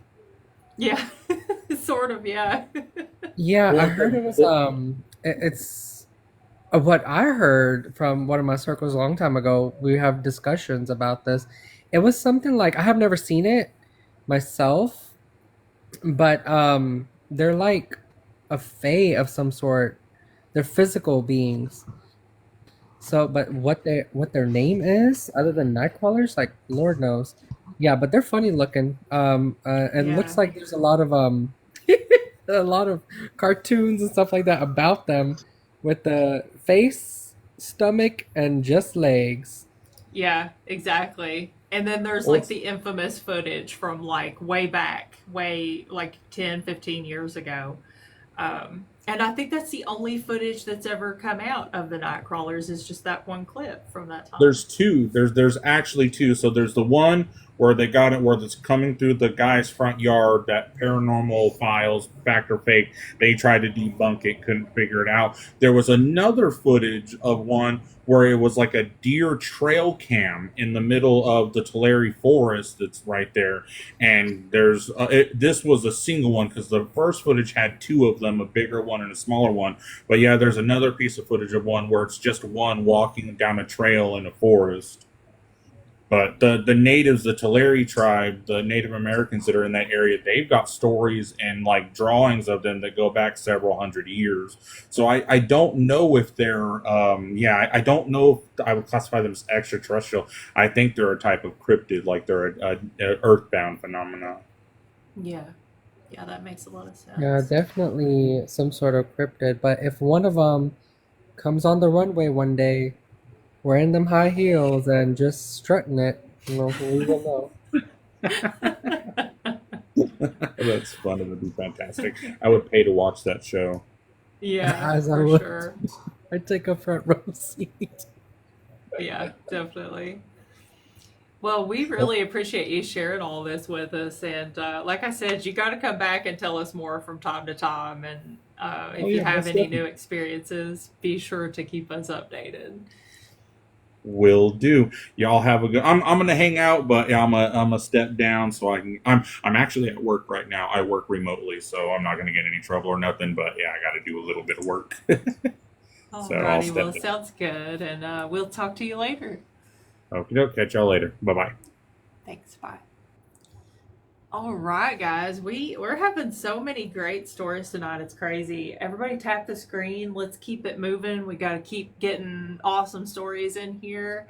Get to Let's 50K, guys. Yeah. Let's see. TJ. Druid, did you just want to come up and hang out? Brianna. Yeah, pretty much. Okay. Hey, TJ. Hey guys, how are y'all tonight? Good. How are you? Hi, Doing good. welcome. Doing good. Hey, I'll tell y'all a little story here. I know King Leonidas was talking about Ouija boards earlier, and I used to play with those a lot whenever I was younger. Actually, I told you all a Ouija board story about a car wreck that happened after us using the Ouija board, but this story actually don't even go to me using the Ouija board. This is back when I was working at a college. I worked as a construction engineer at a college, and the college that we worked for did crime scene investigation. They done medical. They had medical facilities where they taught people pretty much how to be doctors and things of that nature. But a lot of people may not know this, but when you're working in those fields, like in the environmental services and the construction facilities and facilities maintenance in those places, the cadavers that they use, we have to carry those in. We would have to carry those into the labs. We would have to take those out to the crime scene investigation areas for those students, to be able to do what they do with scientific, I guess, for science. This story is kind of weird, and they had like 6 that we would take into the medical lab for those people to look at, and those bodies were numbered. They had numbers on the bags that they kept them in, and there was one particular one that everybody would freak out before they would open the bag, because when they would open that bag, a burst of air would just come up out of that bag, and that wasn't anything that was normal. When you open up a bag, there shouldn't be nothing come out. And it was kind of creeping us all out. It was creeping the maintenance out. It was creeping the medical students out. And pretty much one night, some of the students decided they were going to break into the morgue area where we kept those cadavers. And they was playing with a Ouija board in that area. And they done it like 2 nights in a row, and they kept breaking in there. And we had to end up, a couple of us had to stay over one night to find out who it was, because the door kept getting unlocked and we'd find stuff in there. So one night we went in there and found 3 students actually in that area in the floor with candles. They had all kinds of stuff doing the Ouija board stuff. And we had to run them out of there, but we talked to them before they left, and we asked them, had they seen anything? And they told us that bag, the one that we kept freaking out over, would actually answer them. It would move. The bag would move. We were like, no, that ain't true. And they was like, yeah, man, we promise you that bag will move. And a couple of us maintenance guys, we was like, that ain't even right. So we would stick around, of the evening time to kind of watch those after we would put them up and see if anything happened. And one particular day, we had taken them out to the field for the crime scene students, for the investigation students, and we had to go back and get them that evening. And it was kind of later in the evening whenever we went back and got them. And we all just kind of sat there after we'd put them in the box. We sat there and listened, and one of the boxes started scratching, like a mouse or something was in the box. And every one of us just kind of just looking at it, and we didn't know. We was trying to figure out who was going to go over and open it, because we didn't know what. It was just kind of creeping out about it. And one of the boys went over and opened it, and there was nothing there, and he zipped it back up, and we sat there for a few minutes, and it started making that same noise again. Started just kind of making a scratching noise. And I don't know, I just couldn't figure it out. We all sat there and were scratching our heads trying to figure out what is going on. But it was just a creepy reaction. And then one of the students, like a couple of days later, had said they had saw a black shadow coming up out of one of those out of one of those bags. And actually, that student quit after that. That student actually quit college because they didn't know what was going on. It freaked them out so bad that they was done with whatever they were doing. And I just, those students had me really weirded out talking about the Ouija board. And I told them, I said, y'all don't realize how bad a Ouija board can actually step you into something you don't really want to get into. But I thought it was just a creepy story that they Yeah, told that us. absolutely is. That's terrifying. Yeah. Now me, I was trying to say it was everything but something going on. You know, the scratching sound was a mouse or whatever. I didn't really know what it was, but it was kind of creepy. Seems like that stuff kind of follows me around. But I think I opened something one of those days back when I was a young boy playing around with Ouija boards. Yeah, it does seem like you have a lot of paranormal activity Yeah, and the weird thing around is, you, or you're sensitive to it, maybe. yeah, the weird thing is I don't really, I don't know if I believe it or not, but my wife's seen shadows, I've seen shadows. A lot of my friends seen shadows when we were growing up. I've always just tried to debunk it some way or another. But that's just the way it goes. Sounds like it's more you than the board. Could be. I've got a brand new home, and right now we see shadows here. My kids have seen it. My wife's seen it. It don't freak us out. It don't bother us whatsoever. Not too long ago, I heard footsteps coming down my hallway in the middle of the night, about 2 o'clock in the morning. And I got up to check and see if it was one of my kids, and it was nothing. Just plain old footsteps coming down my hall. Didn't really bother me none, but we got a cat in the house, and I always think that it's the cat, but there's a difference between this cat's paws on the floor than somebody's feet steps. Well, the Yeah, for sure. side about, those who have passed on, for the most part, they tend to be pretty harmless, save for, of course, shadows or noises or something like that. I mean, ghosts are not prone to actually harm somebody, nor is there really any. I mean, yeah, there's stories of like poltergeists and whatnot, but few and far between, compared to regular apparitions and hauntings. So I think the only time I ever seen anything that really damaged somebody was when we were playing with the Ouija board, and actually it happened to me when I was younger. I think that's pretty much what caused me to wreck a dirt bike when I was younger and break my hand. I'll tell that story later, but that's kind of we were playing with a Ouija board and caused that to happen. But that's one of those situations where that's the only time really that it ever happened, but we played with it a lot. We played with the Ouija board probably from mid-'80s all the way up until probably the wreck happened in the 90s. And that's when we decided to get rid of that thing. have you ever dabbled in any other forms of divination other than just the Ouija? I know I had an aunt that was actually big into witchcraft, and she was into a lot of weird, like she wasn't into like the Wiccan. She was into more of I really don't know what she was into. It was just dangerous. She really believed that things was attacking her all the time. Goatian, maybe. Could have been. She would actually choke herself in the mirror. She would actually stand in front of a mirror and choke herself till she turned plumb blue and swear that something was doing it to her. Sounds more along the lines of religious psychosis rather than occult. Yeah, to me it was more psychosis or psycho. Yeah, same thing. Yep. Because most practitioners that I know tend not to do anything like that to themselves. Right. Yeah. And most witches that I know are pretty nice, benevolent. In regards to like Wicca, they're very much on the side of harm you none, do what you will. Right. They believe. Yeah, I've read into that. That's more or less plants and a lot of herbal things and a lot of, I guess, putting spells to help people. Yeah, they're more of the more benevolent, like witchcraft. Is not all Wiccans are witches, or no, wait, yeah, not all witches are Wiccans, but all Wiccans are witches. There we go. There you go. Yeah. Yeah.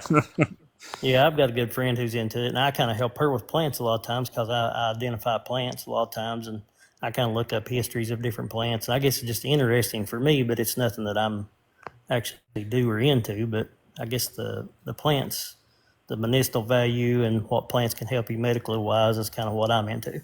Yeah, I'm an herbalist as well. Yeah. Have you ever heard of? Give me a minute here.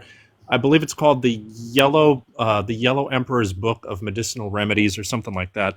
It's one of the very first documented, like written down pharmacological books in regards to like herb craft and whatnot. Like it's one of the first ones that actually shows herbs and their medicinal value. I definitely have. Yeah, I heard of that. Mm-hmm. Quite fascinating stuff. It is. It really is. It's a good cheap. Yeah, and TJ being from Eastern Kentucky, right? Like you're from close to around where I'm from. Yeah, I'm from Eastern Kentucky. I live the outdoors lifestyles. I live back in the woods, but actually I live probably about a mile back in the woods. I don't have a house near me within probably 3/4 of a mile. So I'm pretty outdoorsy. I'm into plants. I'm into kind of that weird stuff. But like I said once before, the Jenny Wiley story and the things that happened with Jenny Wiley. I don't know if y'all have ever read any of that, but I'm pretty near some of the stuff that's actually went on there. And I think I always wonder if that's what's going on in my area, like Indian burial grounds. I really don't know. There was an Indian guy that actually was on this page for a while. I never did really get to talk to him much about it, but Yeah, I was gonna say like Eastern Kentucky culture is so like entangled with like witchcraft and sympathetic magic and like all superstitions. It's like all wound together in a really tight ball. So a lot of the stuff that you're talking about, like I know exactly what you mean. And even like one thing I think a lot of younger people don't understand too, if you're not from kind of the same area that we're from, is that like in the 80s and stuff like that, when people kind of started to try to gravitate towards like the occult and stuff, they didn't have a good grasp on what it actually was and what it meant. And this kind of veers away from the whole concept of sympathetic magic. And this Druid, this might make things make more sense to you as well, based on what you were saying a minute ago, because we didn't have the internet back then. So it's like, where do you kind of get your ideas for like dabbling in the dark arts, for example? So like what TJ was talking about with his aunt, it makes perfect sense to me because growing up, I knew a lot of people who we didn't have access to the kind of information that we all have now. So their perception of witchcraft was not, it's not like witch talk. You know what I mean? Like witch talk is such a great place. It's positive and, everybody's like, like you said, like harm none and all that. It was not like that when people were guessing at how to do it, No, So no, it could get really dark. And it was like a bastardized version of dark witchcraft and like the dark arts and all that. So I just wanted to throw that out there just because it might make more sense. Yeah, exactly. Yeah, it was satanic. It really was. It was. There were several of them that did it, and it was like odd stuff. And they would try to get the houses to move. They would try to get the earth to rattle. They would try to do weird stuff. And I was like, that don't sound like anything I want to be part of. Yeah, well, and that's the thing too, is like nowadays, when you look at like the Satanic Temple and all that stuff, like they're very peaceful, like they're atheists, realistically.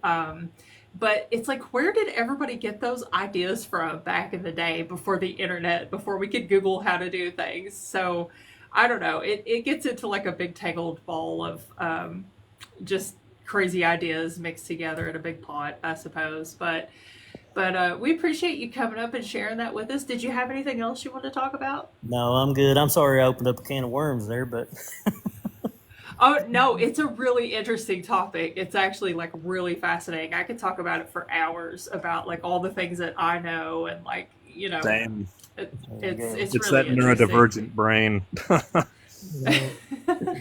It just comes from, bring me back in later. Not later on. I may stick around for a little while. yeah, definitely hang out with us and listen to some stories. And we appreciate you. Thank you. Thanks. Yeah, Yeah, that magic is. and Oh, stuff has been so old. Hmm. Yeah, well, and people had so many strange ideas about that type of stuff, like where I came from. Mhm. Um, it's a different world nowadays, and it's much better, obviously, now that people can like share information and ideas and stuff. But when you were growing up in the hills of eastern Kentucky trying to be like edgy or trying to like explore something besides like being a Baptist, I guess, Mhm. you end up with some wild ideas in your head. And That then Yeah. is of still within course, the Appalachian region, isn't it? yeah, and well, and also you have to like factor in like satanic panic.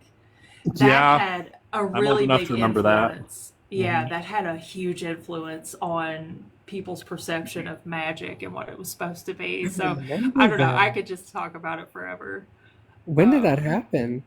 Was The it Satanic satanic? '80s? panic? Was it the 80s or the 70s?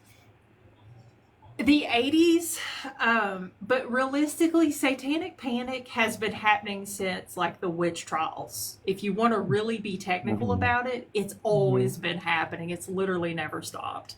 But yeah, the 80s is probably what most people's brain goes to if you mention like satanic panic. You probably remember like Anton LaVey and like, I don't know, Oh, kids yeah. with Yep. Knights in Satan's service, stuff like that.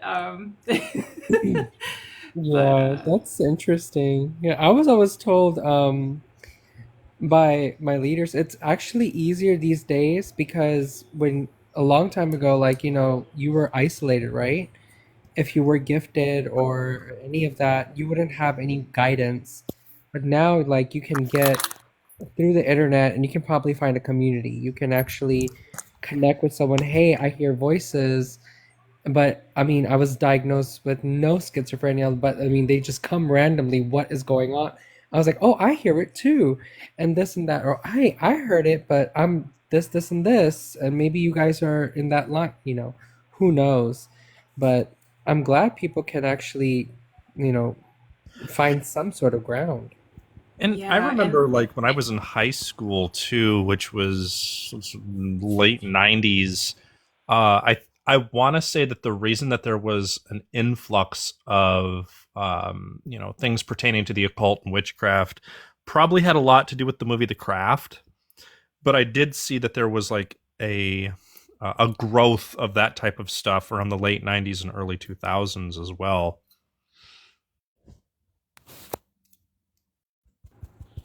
yeah, for sure. And I think it was even worse in the 80s. And I think a lot of it came from the idea of, like when you're isolated in a small town type setting, and predominantly all you have as far as like spirituality goes is like the Baptist church, and I was everything raised a according to Baptist. them is everything's bad and wrong according to them. So then it's like, ooh, I want to be bad and wrong and edgy, and then it kind of snowballs out of control from there. And yeah, there was some wild stuff happen. I actually have like a personal experience from Ashland, Kentucky, from the 80s during like the Satanic Panic stuff that was pretty terrifying. And it's funny because like compared to now, like stuff like that doesn't really belong in witchcraft. It doesn't belong in magic. These were like really misconstrued ideas. But anyway, you guys are here to hear some spooky stories, so let me get a guest up. And in the meantime, you all Let's tap the bring them up. screen. Let's get some people in here. Tap, tap, tap. Hit the share button. Spam the comments with Mothman and Bigfoot and um, all of the emojis. And let's get some people in here. Hey, Angela. Oh, She been waiting too long. Angela, if you're still here, feel free to come back. Um, she may have navigated away. We'll go ahead and bring Elle up. Hello, welcome.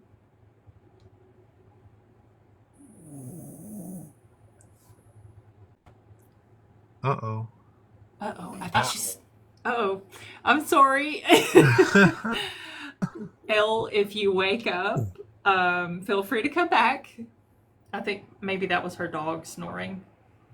We should have just rang a bell or something. An alarm clock. Hello.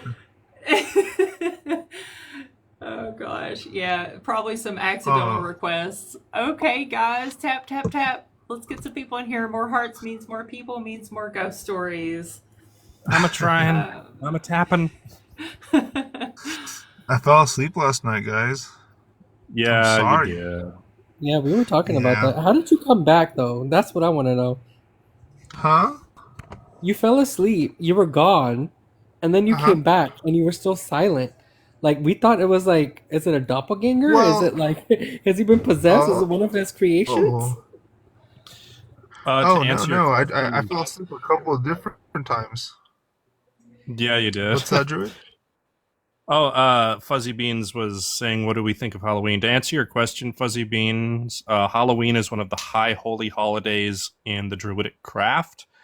It is probably Yeah. one of the oldest holidays, which archaeologically they've dated it to at least 5,000 years old. And it is, yeah, I mean, it's a very sacred day, at least in my case. Yeah, it's Yeah, it began as kind of like a ceremony or some kind of like oh gosh, I can't remember. I was actually watching a video about the history of Halloween because I was like, well, I'm so into it, I should know like the history, right? And it was really Yeah, interesting. Yes, exactly. Yeah, that's what I was looking for. Yeah, but it's all really interesting. If anybody ever gets a chance to, look up a YouTube video about it, it's really cool. And DJ is correct. It was the Irish that invented it. Because Yes. Samhain is actually the Gaelic word for the month of November. I'm November 2nd, Yes. guys. Dia de los Muertos is my birthday. I get to party multiple times. Oh, awesome! Yeah. That is cool. Yes, Did we but have? that entire like, I know Halloween is like a prescribed October 31st date. In the Magi perspective, where actually it's all like celestial and lunar. So the veil, like this past year, the veil was like kind of open for like 10 days. Yes, It it was was. very, Mhm. yeah, it was kind of like very, very, there. So I was just like, ooh, I need to take breaks from my birthday around my birthday time. I've just learned because I get hit with things and like in the middle of the night. I'll tell you one of those stories one day. It's a little kind of like spooky visit, but I was young. Yeah, that sounds Wow, cool. we've got a lot of people in here that are Irish. Yeah, especially if we have a lot of Kentuckians, because That's Eastern true. Kentucky is predominantly Irish. I'm Irish too. My Yeah. family is very, very Irish. We have our family tree on a website, so we know. All right, guys, I'm going to bring up the next guest. You all keep tapping and hit share and spam the comments. Let's get some people in here. Oh, thank you. And thank you all for the gifts. I forgot to say thank you all, Holly and Peggy. Thank you all so much. Hello, welcome. Hello. So, bit of background about me. I live in Michigan. I'm former military as well, Navy specifically. Saw a lot of strange shit out in the middle of the Pacific. Excuse my language too. I'm sorry if you're trying to keep it clean. But probably some of the strangest things I've seen was out in the middle of the Pacific. I specifically remember while I was deployed out there that we were going through a tropical storm. And I mean, this was very unusual for your typical tropical storms because we had 3 water spouts drop in front of our ship and then split into 3 additional, giving us a total of 6. Well, I mean, normally you don't see stuff like that happen in the span of 15 minutes of each other while out in the middle of the Pacific like that. But when we were going through this storm after we had basically diverged away from the water spouts, we had a giant wave that essentially we had to knife through. And if anybody doesn't know what knifing is, it's where your ship cuts straight through a giant wave, and that you can't avoid. That being said, probably the eeriest thing that me and a lot of my crew saw when we knifed through this was a giant shadow that passed by our ship. And when I say giant, I mean it was bigger than the ship itself. A lot of people thought, "Oh, this just might be a whale or something along those lines." No, I'm in a firm belief that it might have been something closer to that of maybe a megalodon or something of that nature. But I mean, it's the middle. Our Pacific Ocean, our Atlantic Ocean, probably has a lot of the biggest activity I think I've ever seen in my entire lifetime. I mean, I've also seen UFOs out there. I mean, they just hover and then zip away. Well, that is much better than a Loch Ness monster story. I'll just tell you right now, that's terrifying. I'm afraid of water and the ocean, and I used to live in Florida, so extra scary. That's that is crazy. Chris, did you hear that? Yeah, yeah, that's really cool. Yeah, I love those kinds of ocean stories. I also think the ocean's really creepy, and who knows what's Yeah. lurking in those waters. So yeah, really cool. Is it called like What did thalassophobia? mhm. Yeah. What did the other people think that were on the ship that were present when they saw it? Like, what kind of reactions did everybody have? Like, what were you all thinking? We were just in kind of shock right at the moment because we had just cut through the wave. Like, not many people can say they've knifed through a wave the size that we knifed through and see something pass by the ship. Um, Now, I can't divulge like who I was with and what ship I was on, just because I mean I don't want to draw attention to those individuals. But everybody that was on the bridge at the time, we all kind of looked at each other, didn't know what to really say, but we all kind of swore that we wouldn't really talk about it, just because like at the time this was back in 2005. So I mean, like, when you talk about stuff like this, people are like, "Oh, well, you're just making this kind of stuff up." Like, I mean, you know how it is. Like when you come to out to someone and you're like, "Oh, well, I've seen this," and like people that are not open to the concept of things out there, they're like, "Oh, well, you're just making up for attention." Yeah, I know what you mean. Yeah, well, the thing about the ocean, we still have only explored like 5%, right? Yep. I mean, who knows what could be down there? There could literally be anything down there, and we would not know. So I think that is it's highly likely, first of all, to encounter enormous creatures. And like it's way more likely that you saw some type of giant sea creature than a Bigfoot. But yeah, no, I totally get what you mean, and it's crazy. Like, people are haters until they experience something themselves, for sure. Yeah, I mean, honestly, I kind of like I'm second to the ocean. I don't know. I don't know why, but I kind of feel very okay in the ocean. The only thing is, I wish I could sprout gills at any moment, just in case, so I can swim Yeah, through a lot of things. But I feel like, yeah, you're right. There's a lot of things, and it's so strange how we're not really focusing on exploring the ocean because it does tell a lot of stories. And on top of yeah. that, I mean, it's Earth, it's our planet. Why are we even going out and about like to all this Like, to space? space. Yeah, Yeah. I mean, the physics of it just astounds me because okay, you're out in space, right? And I'm just thinking, I'm trying to figure out like how is there any kind of pressure buildup or anything like that? But then, water is like materialistic, it's solid, right? And I feel Hmm. like yeah, the pressure would just it wouldn't be enough. But hey, why not a Yeah. city down there? It would be nice to have recreate Atlantis. Who That's what I Yeah, was knows? and hoping it's maybe we'll much. actually find it down there one day.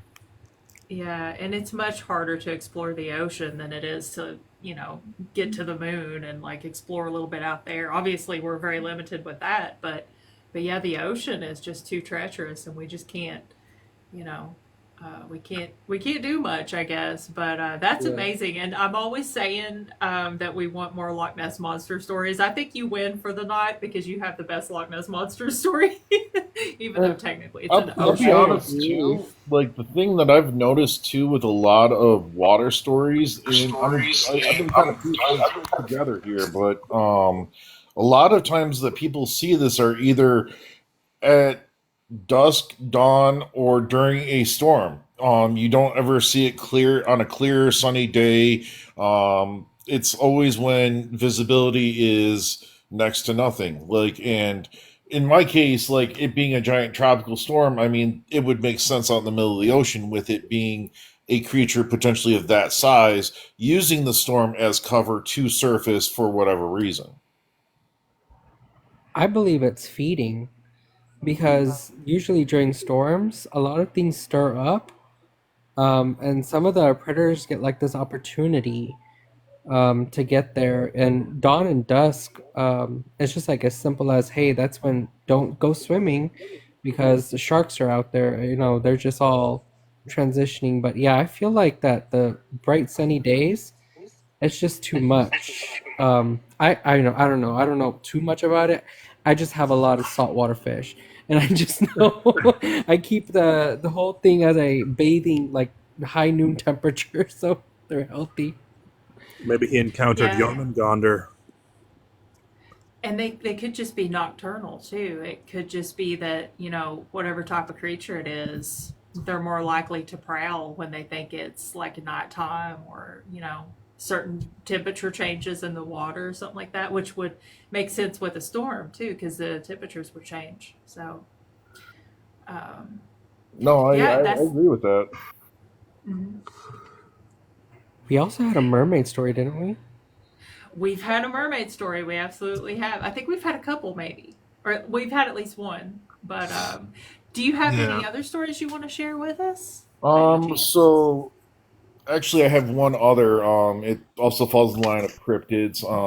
Because as a young child, like my obsession with cryptids was probably unhealthy, if you want to call it that. But I live in Michigan, and there are some very large national wildlife parks up here that are protected, and one of them is near Sleeping Bear Dunes. It's I want to say about if you were to hold up your hand like a minute, it'd probably be about maybe the middle of your hand, closer to the side where Lake Michigan would be. But I went out. Oh man, this is about maybe 5 or 10 years ago. I just went out to the nature preserve and I was walking around. Now, to be fair, too, I'm a very avid believer of all things supernatural, not just because of my fascination with it, but also because I myself practice. Um, I gave up on your standard religion at the age of 10. I went through a lot of things. I was forced into religion by my parents after years of never having going, and I just realized it wasn't for me. But and I found my way with magic and things of that nature. I've learned that I'm able to commune with spirits, much like a druid does, or I don't know if druid here has that kind of capability, Yeah, to an extent. but like I was saying, I was walking through the nature preserve, and um, one of the local cryptids is known as the Michigan Dogman. Well, I mean, anybody who can put two and two together here, Michigan Dogman, I mean, a Dogman is no different than that of a werewolf or a lycanthrope. Um, so as I'm walking around, must have been 6, 7 o'clock at night. I mean, it's getting to be dusk out. Sun is setting. I mean, I'm in a large wooded area, and I'm by myself. Which I mean, typically don't go out in the woods where there are large predators and such out, and because just not safe, especially if you don't have protection on you, like I didn't at that night. But I keep hearing rustling around me, and it wasn't like your standard like, oh, it's a squirrel or it's a bunny, or no, like it was just a giant running pattern of like a circle. It was, even though I couldn't see anything, I was seeing the movement from like the brush, as like it would just like, and it wasn't just one thing. I knew it was like a pack of something, and I know specifically too with coyotes, like, yes, they hunt in packs, but for them to disturb high grass in such a rapid motion, I knew that wasn't the case. As like the night finally started to descend, though, I stopped where I was because I was so deep in the woods, and I realized I should probably head back and start heading back to my car and the whatnot. Well, as I'm turning around, I see a pair of eyes just kind of glow from the light of the moon, and I kind of lock, and it's more of a trance, like you're held in spot, like staring directly at it, like you would like if you see the light reflect off of a dog's eyes or a cat's eyes. You just kind of get drawn in and you stare intensely in it.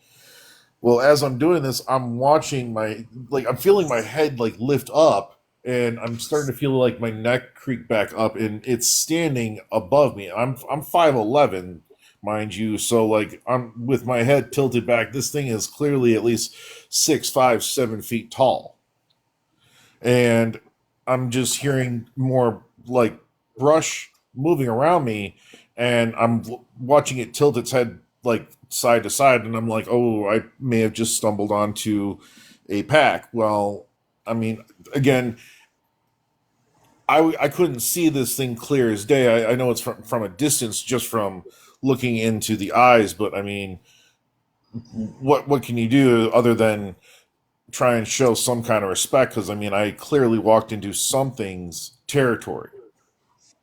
So, I mean, the fact that I was able to walk out and get back to my vehicle and drive off just tells me that even though cryptids and werewolves and such like that exist, even with animalistic traits, showing some kind of respect still means something to this day. Yeah, for sure. And I am familiar with Dogman and the Michigan Dogman, and I'm so perplexed by those stories because I think maybe I saw one years ago, but I've always been kind of on the fence about it. But to have an encounter that close must be like, really intense. Very cool story. Ali, Druid, anybody? You guys want to? Do you have any questions or anything? I'm just listening. I'm in like awe of this. Yeah, me I'm here. I'm too. just vibing. I'm slightly I elevated want at the some moment. Just kind samples. of Like listening. I feel like has anybody ever gotten any kind of like samples? Every time I hear these stories, like the field biologist in me just wants to like, can I just have a little piece of you? Can I get a souvenir? Drop a tooth or something. Uh, but like in those times, I get it. It's quite scary. Even like, man, these darn aliens, they always take samples of us. Like it's only fair that we get samples of them or something. Hmm. Well, I Yeah. feel in instances like this, like to try and like come at it with rationality is like not gonna work, because like you're like the human nature is just to you're in fight or flight response, and I mean you just freeze up. So like your brain's just gonna kind of shut off in that moment. Yeah. Yeah. Because you don't really know what you're supposed to do when you see something that doesn't make sense to your normal brain. Yeah. True. Did you say you were slightly elevated? I did. Yes. Oh, okay. Okay. Just making sure. You know, Yeah, the from the it's a safe way to say it here on yeah, yeah, yeah, TikTok. Yeah, no, yeah. I just thought it was funny. uh, adult gummies. Yeah, there we go. Okay. Sharing is caring. I would happily share. I live in a legal state, so Well, we appreciate you so much coming up and sharing all this with us, and Yeah. hopefully you'll hang out with us tonight, listen to some stories, and come back if you have any others that you think of, or keep us updated if you have any more experiences.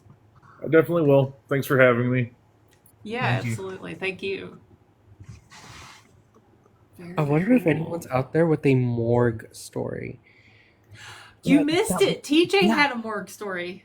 I was gonna Oh, yeah. say there was the guy that had the morgue story that was up here. Oh, because you know Yeah. what? I kind of want to share one of mine. Is there anybody in the box? Yeah, we do have some people Let's go. waiting. Let's bring them up. I'll share later. I'm a little spooky nervous about this one. I was young back then. Okay. Angela is back. Hopefully it connects this time.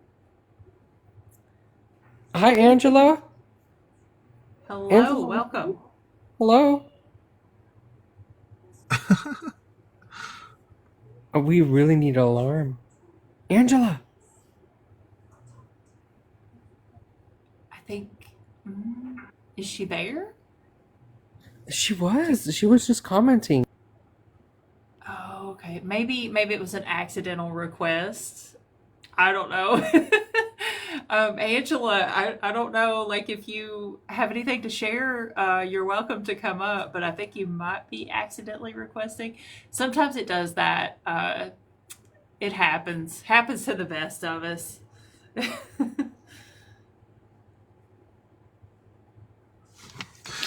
Hello, King Yeah. Leonidas. Yeah, hello. I think we're having a connection Oh, problem. no. I think it's all Lee's fault. King, Okay. I'm going to disconnect you. Come back. It wasn't connecting on my end, so I don't know what's going on with that. But jump back in the box. We'll give you a second, and I'll wait for you. I was gonna say I saw his thing light up right as you Oh, no. Try this again.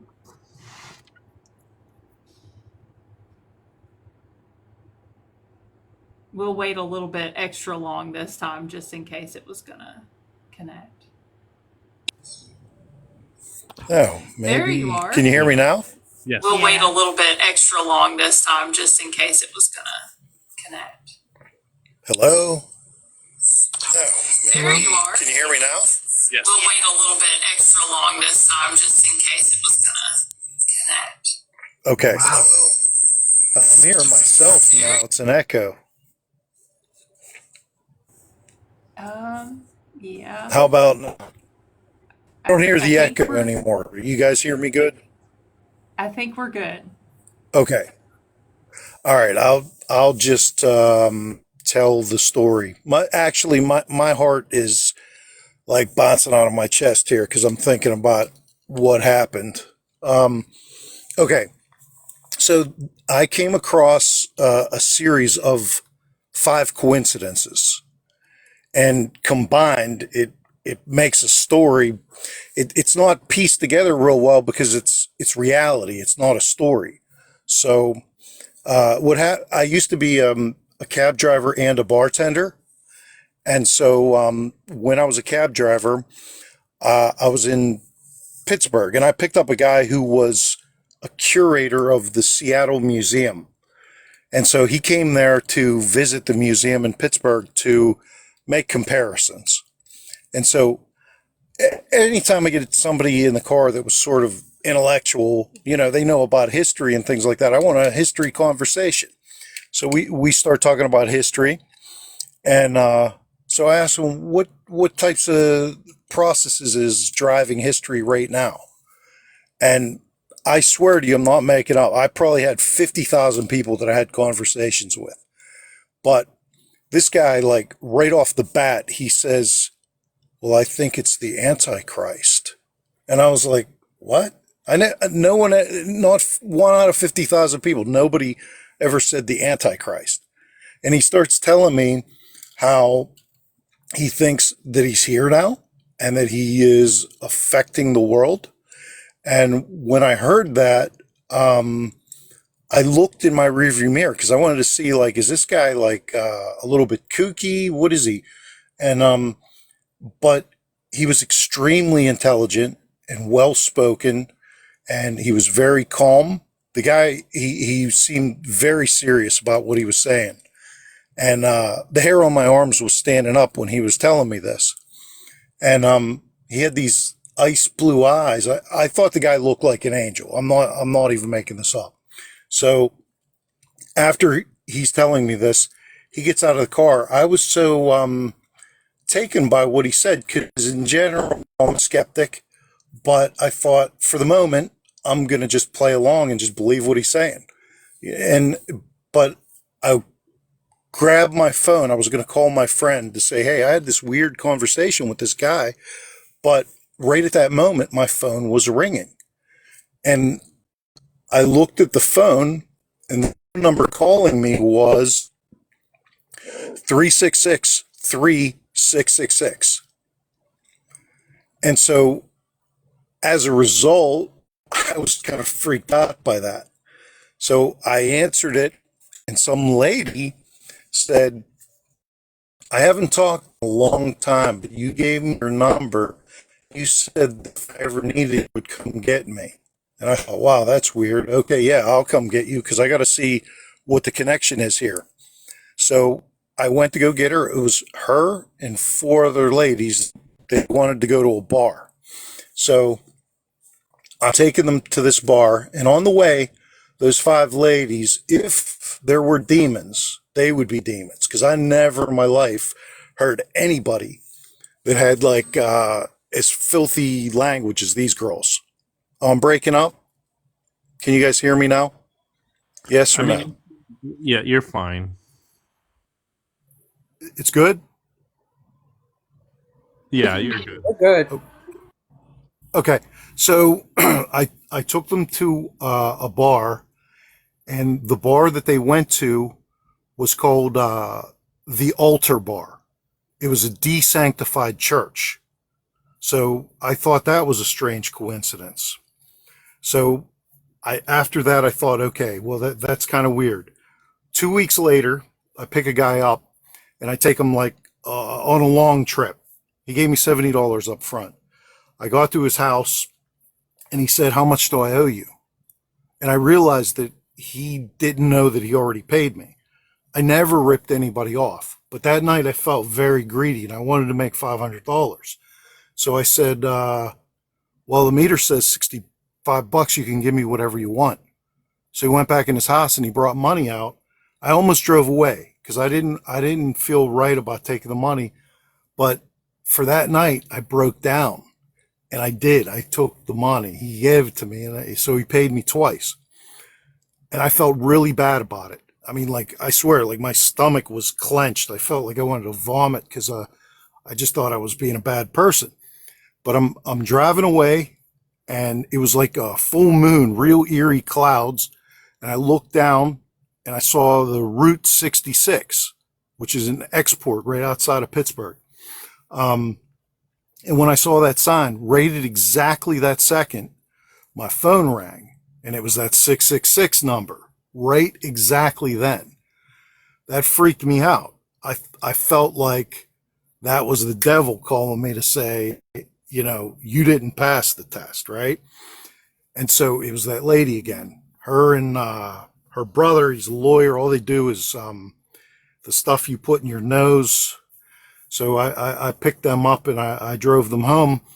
But as I'm going, I look at her. She's like fully in black. She has like everything's black, jet black hair, black lipstick, black fingernails, all this. And I was like, is this girl a witch or something? I didn't even believe this. So I took my phone. I was taking pictures of her over my shoulder because I wanted to show my friends because I knew that they wouldn't believe this. So I was thinking of after the second event, I thought, wow, this is really weird. I need to get a Bible. And if you guys look at my profile, I have 6,000 books. I have everything you could imagine. And I couldn't find a Bible. I had the Book of Mormon, I had the Quran, I had couldn't find the Bible. And I kept thinking about it, but I never went and got one. So, anyways, it was probably a week later. I was working as a bartender because I did that as well. A girl comes into the bar, and she said that she was staying at a woman's shelter right next door. And anyways, she left.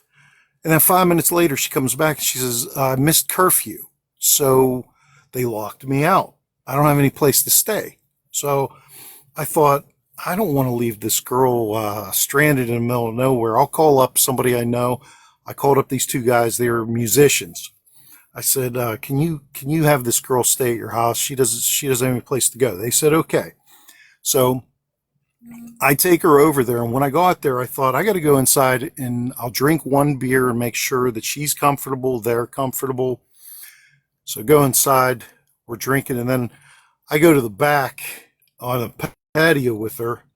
And this girl, she's like, sort of all over me. And, she's trying to kiss me and stuff. And, I looked down at her calf and I knew quite well what I saw, but I had to ask anyway. I said to her, what is that on your calf? Is that a goat's head? And she said, yeah. And I said, are you a Satanist? And she said she was. And then she said something in Latin, which I took Latin in college. Okay. But I did not understand what she said. The only thing I understood was, diabolus. So I did hear the word devil, but I thought, I was like, man, this is really, really weird. I was freaking out. And so I thought, I got to get out of here. So I took her back inside. Two guys, they're playing the guitar. She goes in the hallway on the way there. This stuff's real. I'm not making any of this up. I mean, that's why, like, I really am freaked out because I just thinking about it tonight. I'm like, this is just weird.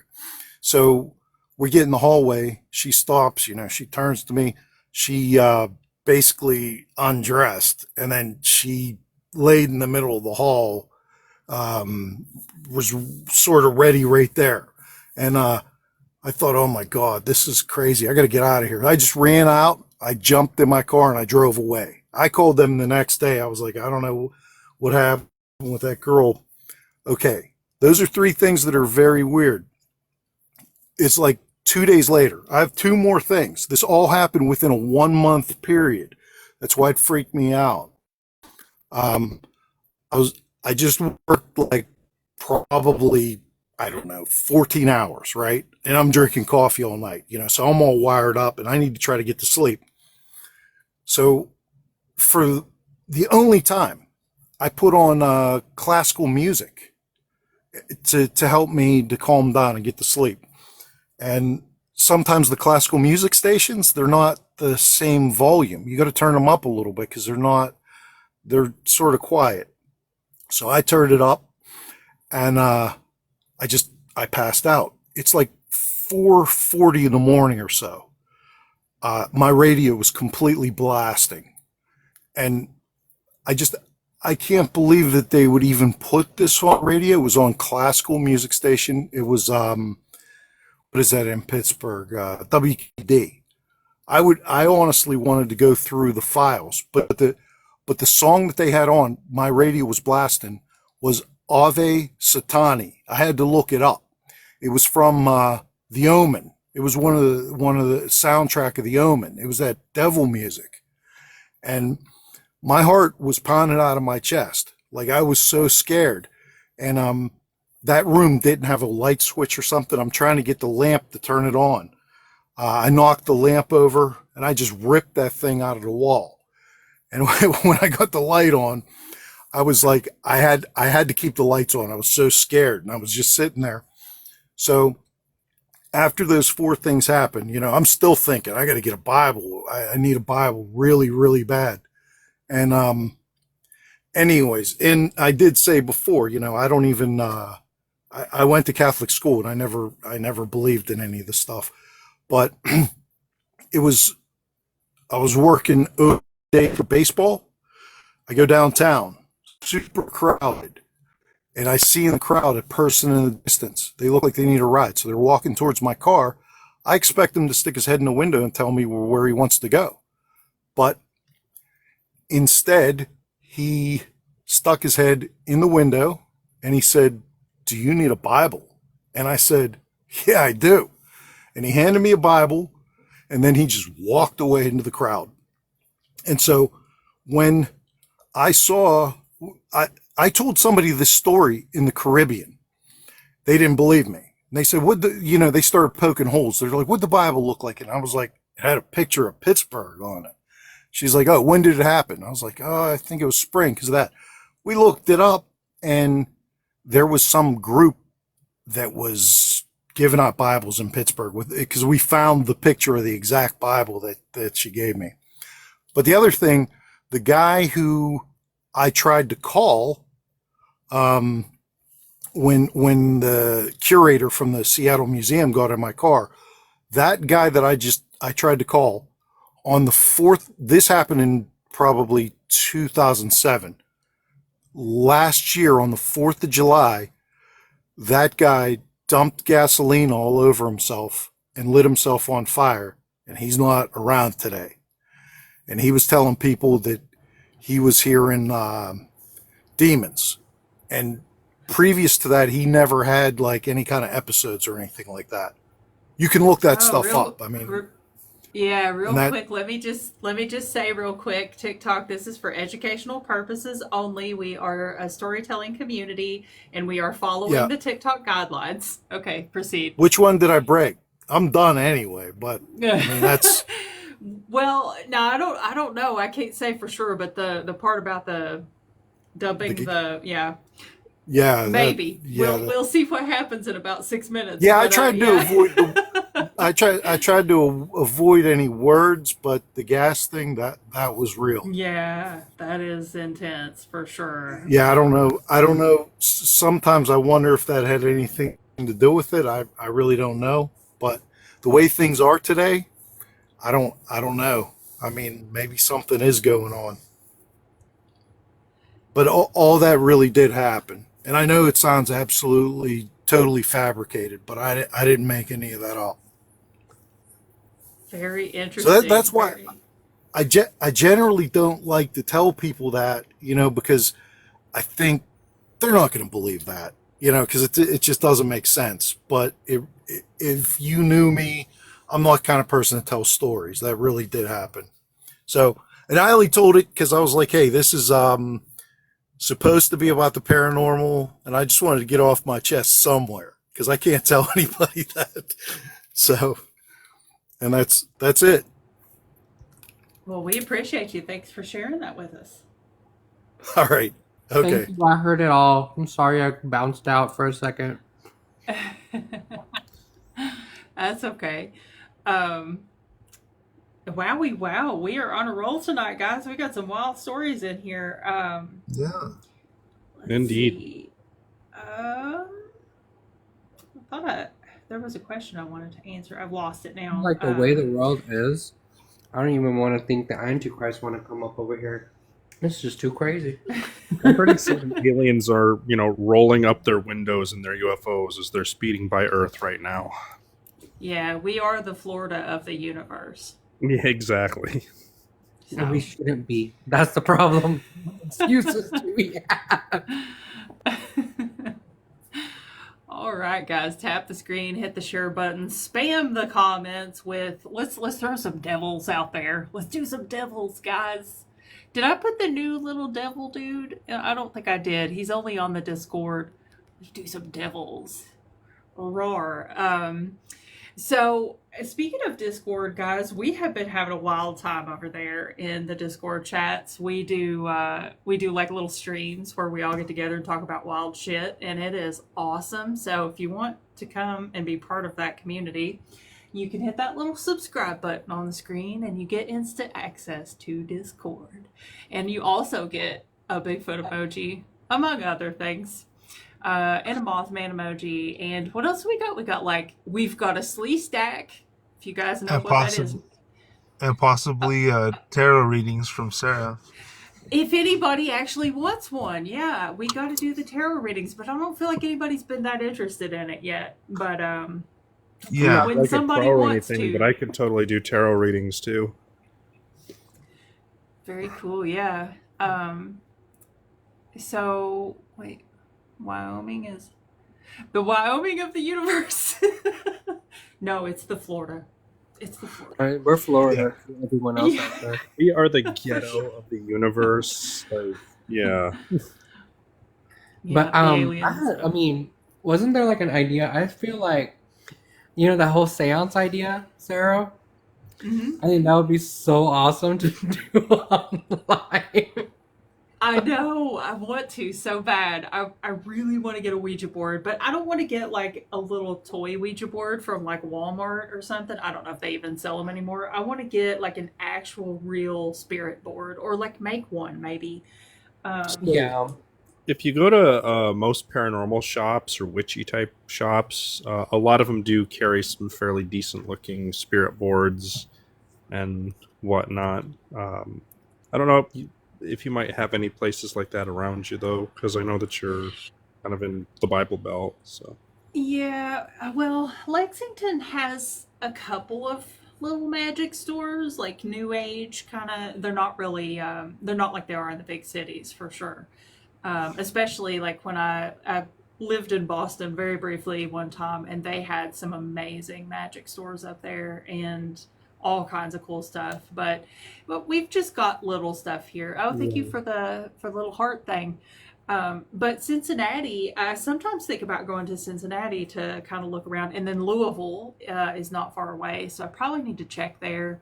But I ran across a real solid like spirit board one time when Hmm. I was younger. I was at a flea market in Ohio, and it was like you could tell it was really old. It was made of some type of really heavy wood, and it was like it was beautiful.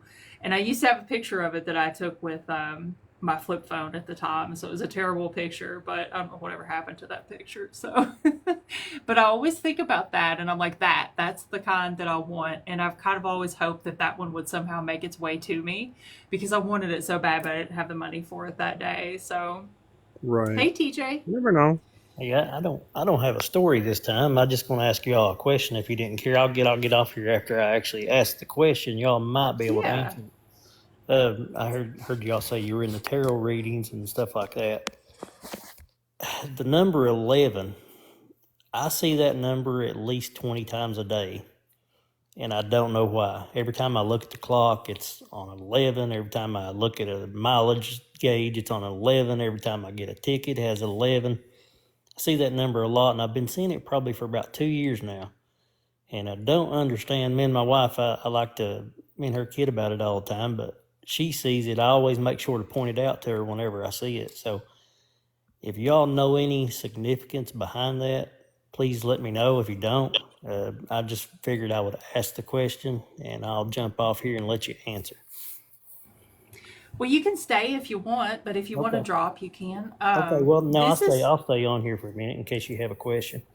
Yeah, so this is probably Druid, do you want to weigh in on this? I know that 11, from what I've heard, 11 does have some type of significance. Supposedly, if the clock strikes 11:11, you can make a wish, and yeah, I think it's like a lucky number. I know it's an angel number, but off the top of my head, I cannot remember exactly the specifics about it.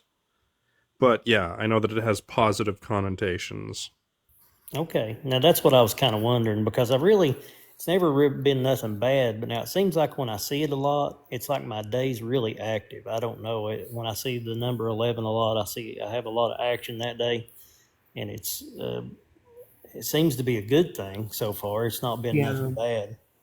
If you see 11s in numerology, depending on what culture, so 11 is like a manifestation number. And what it sounds to me that every time you're like paying attention to these numbers and you're saying you're feeling a little positive and active, it's basically like a sign from the universe. Hey, like pay attention. Something could be coming your way, like a luck, or this would mean that hey, like you're doing what you're supposed. Yeah, like Jamie Wade said right there. She's like, you're on the right path. You're kind of like doing what you need to be doing, or something like that. Even it could just be the universe saying that, hey, you're just, you're doing your homework. You're doing what you need to do. You're checking off.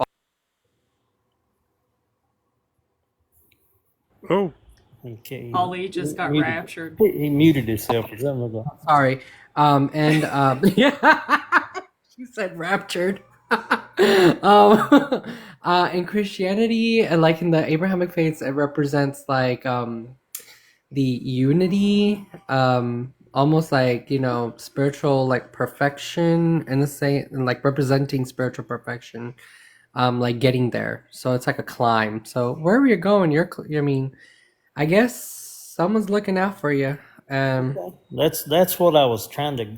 I guess I've been trying to figure it out for a while. I've done a lot of research, but Google don't tell you anything, other than the 1111, and that stuff is just something I don't really understand. But now, as far as anything bad happening, there's really nothing bad happening. It all seems to be kind of action oriented. It seems like every time I see it, it's like something's going my way. Yeah, and that's probably what it means. I would get like what Druid was saying. If you see like a metaphysical store, like a witchy store, like a new age store somewhere near you, sometimes they have books for cheap on numerology. It's a great thing to I think you can even get it on Amazon. It's just like Vedic numerology. You can even go towards the Hinduism numerology, like the Asian cultures. It's pretty much like Spark Notes. It's the same everywhere you go. is it I Ching? The book's name? Or you were saying numerology. Isn't that I Ching? Mm-hmm. Yeah, numerology. Like, I mean, that ties into it, but I mean, some of the books that I have read they kind of like break it up for you. So it's like, what does 10 mean? What does 6 mean? What does 11 mean? Those everyday numbers. And then it goes deeper into it, like, hey, what the significance of this number means, or if you see this in your dream, or if you see this in like your birthday, or sequences like that. But yeah, I would just, something very simple kind of helps give you Spark Notes. I tell you where my mind was going with it. And the reason why I say this is because a guy who actually helped raise me when I was a young boy, his birthday was August the 11th, and he has passed on now.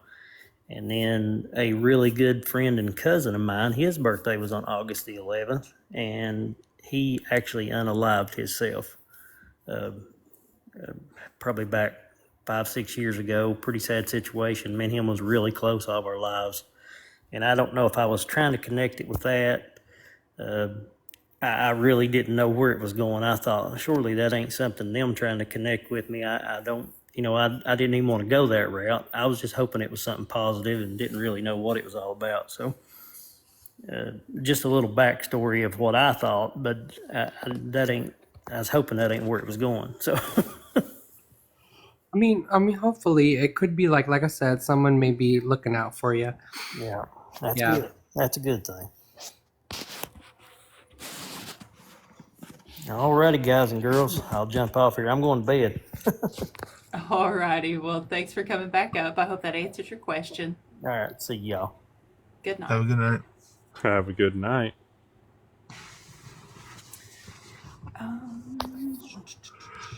Let's see here.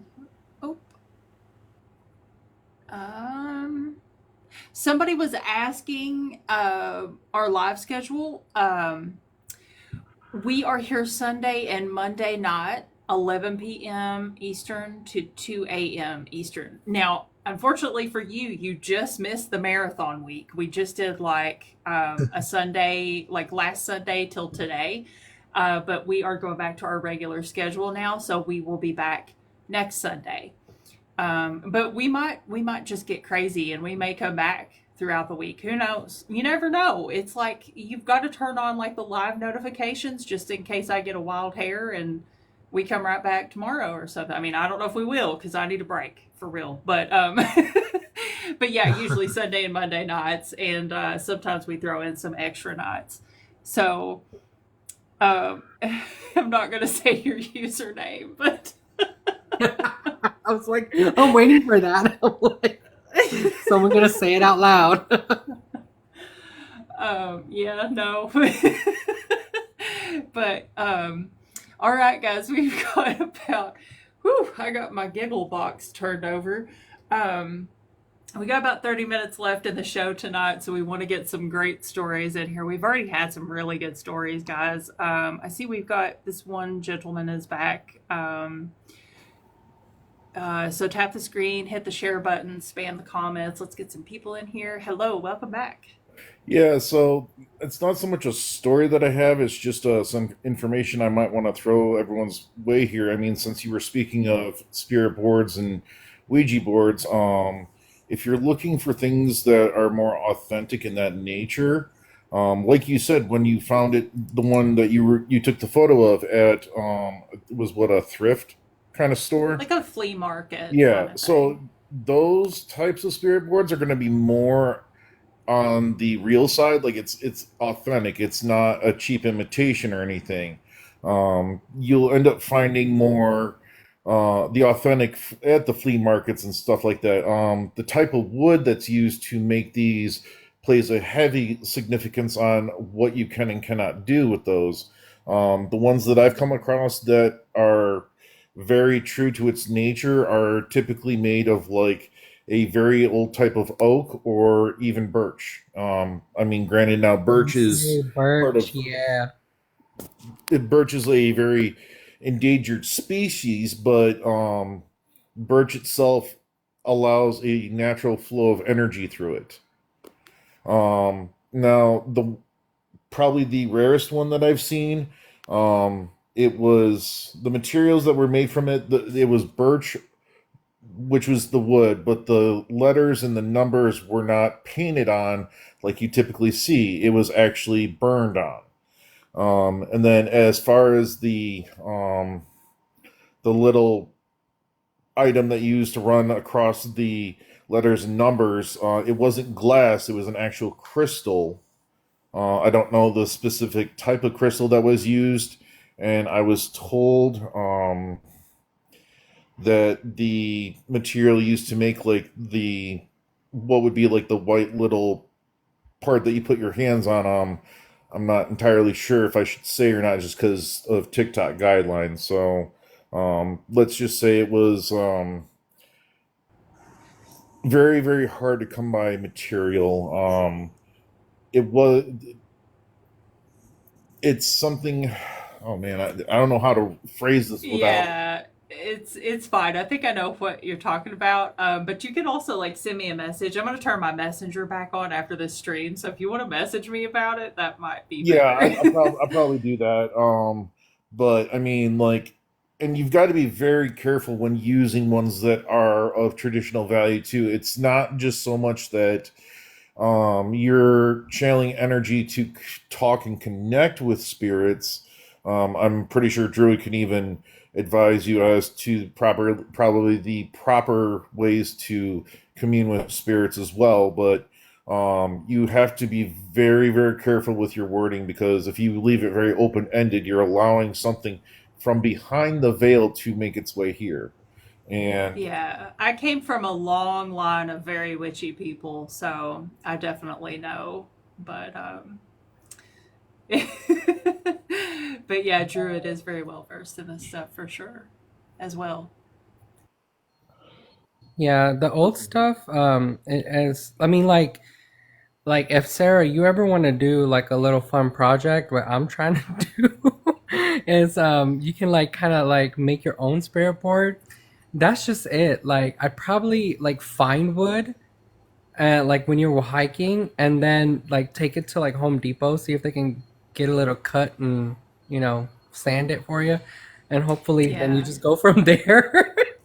I mean, I have tools. I don't want to make my own though. I want one that's like 100 years old. Like I feel like it's out there. I'll find it. I just need to go look for it. You know what I mean? It'll find me. Yeah, I mean, I would say for sure. Yeah, just keep, your eyes open. If it finds you, I know I was handed one down to use, and then I kind of like what only thing that I ever done was for like bone casting and runes. I actually had like a birch died. Someone grew a birch, and it was actually a witch's home. She was an elder, and apparently, during Harvey, it was it. It was too old. It just died. It was brought from Europe, the seed. So that we took care of whatever it was, and she gave me a good plank, and I turned it into like my rolling board and stuff like that. So yeah, I understand what our gentleman here is saying. It is it's interesting. You'll like it. But yes, I really do hope that old one finds you. That would be so awesome. I know it would, wouldn't it? Yeah, that one's yours. It would say, "Hey, I came back. You want to come play?" That's the hope. But did you have anything else you wanted to share with us? No, I was just more wanting to throw the information out there, not just for you and the rest of the panel, but just everybody else who's in the chat that may be looking for something like this. And also, please be very careful. I mean, it's enough stuff's going on in the world right now that you don't need to be adding any additional problems. Yeah, I for was sure. just Oh, thank you for the afraid. I heart. mean, any additional problems kind of comes with the territory. It does, doesn't it? Yeah, you walk out the Well, door, you're gonna get an additional problem. sounds like a good time to me. I mean, But oh, what is that? A tiny Donnie. Oh, thank you. Well, we appreciate you coming up. Yeah, anything else at all? And also, like I said, I'll turn my messenger back on. I have to turn it off because of these live streams. I get so many spam messages when I go live that it's like literally hundreds. But I'll have my messages back on tomorrow. So if any of you guys want to send me messages, it'll be back. I just have to turn it off for a couple of days a week now, apparently. But anything else, guess? No, not right now. I definitely will be probably be back next time you go live, and I should have a couple more stories to throw your way. So, Awesome. Yeah, we can't wait to hear them. And thank you again. no problem. Have a good night. You too. Thank you. Um, all right, guys, we are running out of time. We got a bunch of people. Oh, real quick, I need to tell you guys while there's a bunch of you in here, we have a Discord. If you want to join the Discord, hit that little subscribe button. It's a little gold star. It will give you instant access to the Discord. We do lots of fun stuff over there, and it's a really good way to be part of the community. So definitely check that out, especially if you like Discord and it's something you spend a lot of time doing. Hello, Chief. Evening. Beetlejuice, Beetlejuice, Beetlejuice. You ain't showed up yet. You guys were Yeah, I talking can't wait about, till that second movie shows up, though. y'all were talking about wood is also, but there's also inanimate stuff too. Like ebony is a very good material to use because of its ability to hold and distribute energies. And as for you guys' pointer, bone, simple as that. A nice simple bone with a crystal lens on it. And here's the kicker. When you're doing you start out with a blank board, and what you do is each letter that you do, you put a couple drops of blood in there. Reason being is then you attach yourself to the board. You give it strength. And that's just it's pretty dark stuff.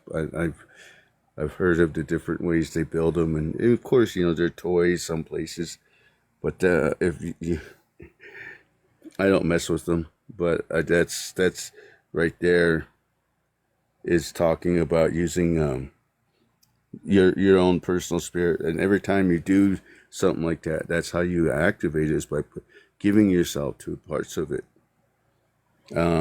Whenever I do that, I build a containment.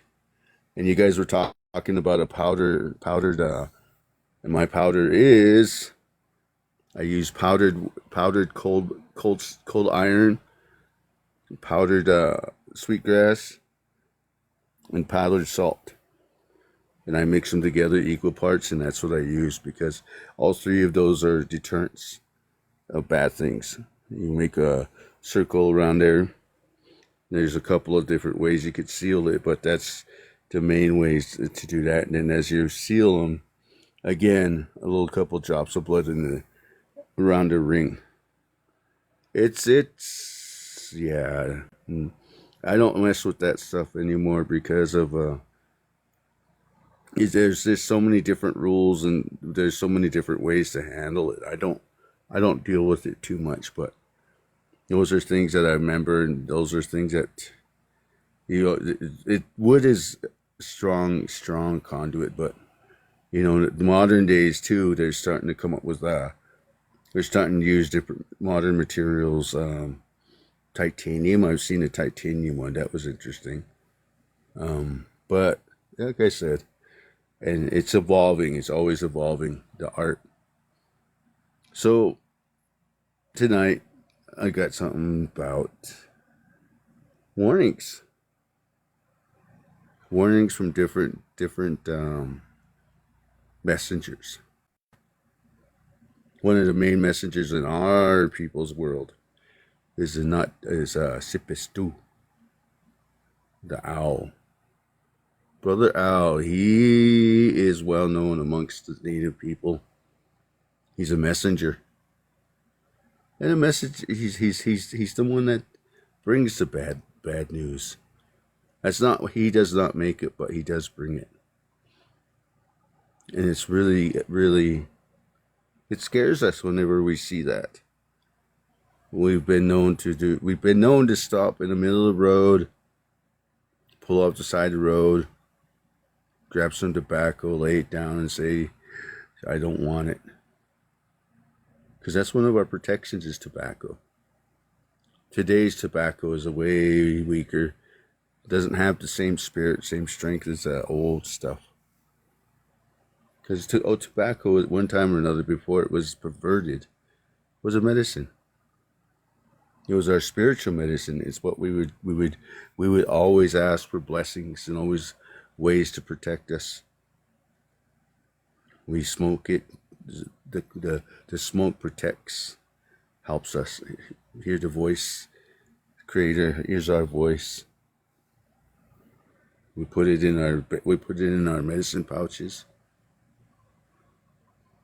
And so, over the years, there's always been this Sipistu and a lot of different stories of bad news.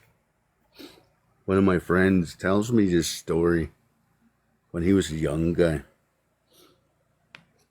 In every family, there's this one person, the golden child. I'm just paraphrasing, but the one that everybody loves. And no matter what, there's always that one person that makes everybody happy. No matter how bad the day is or what's going on, there's the heart.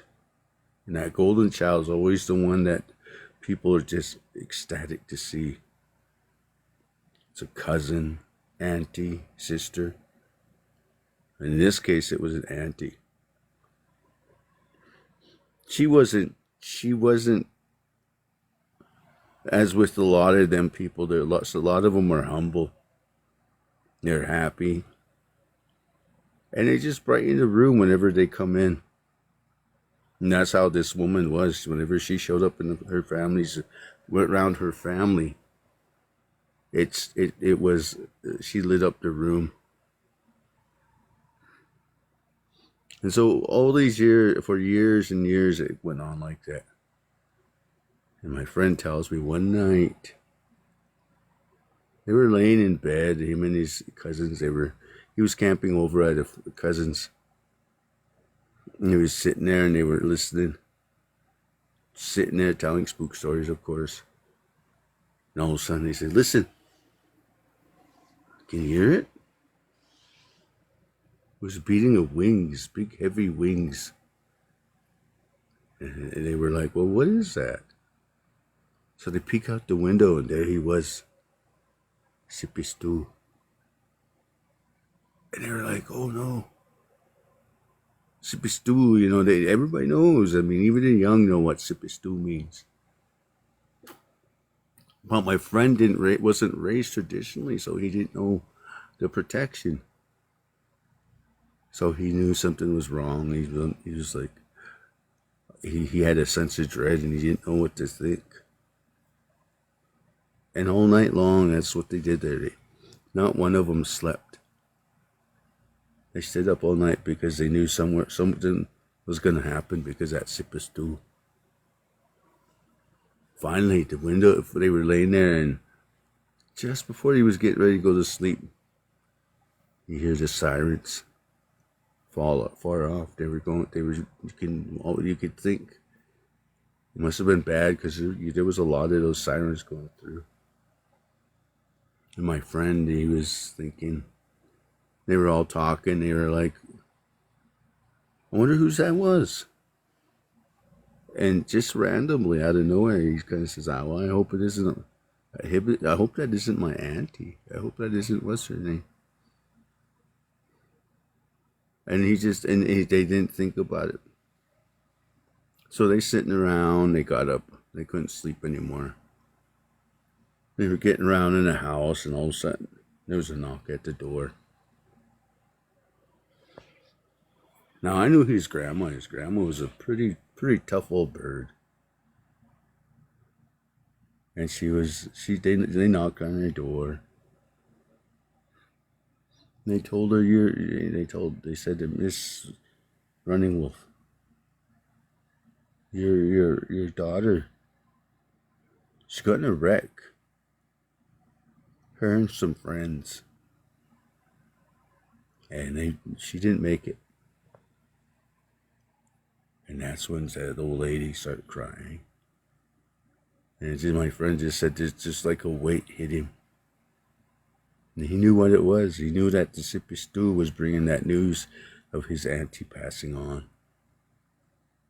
And that's what the Sippy Stew does. He lets you know. But there is protection.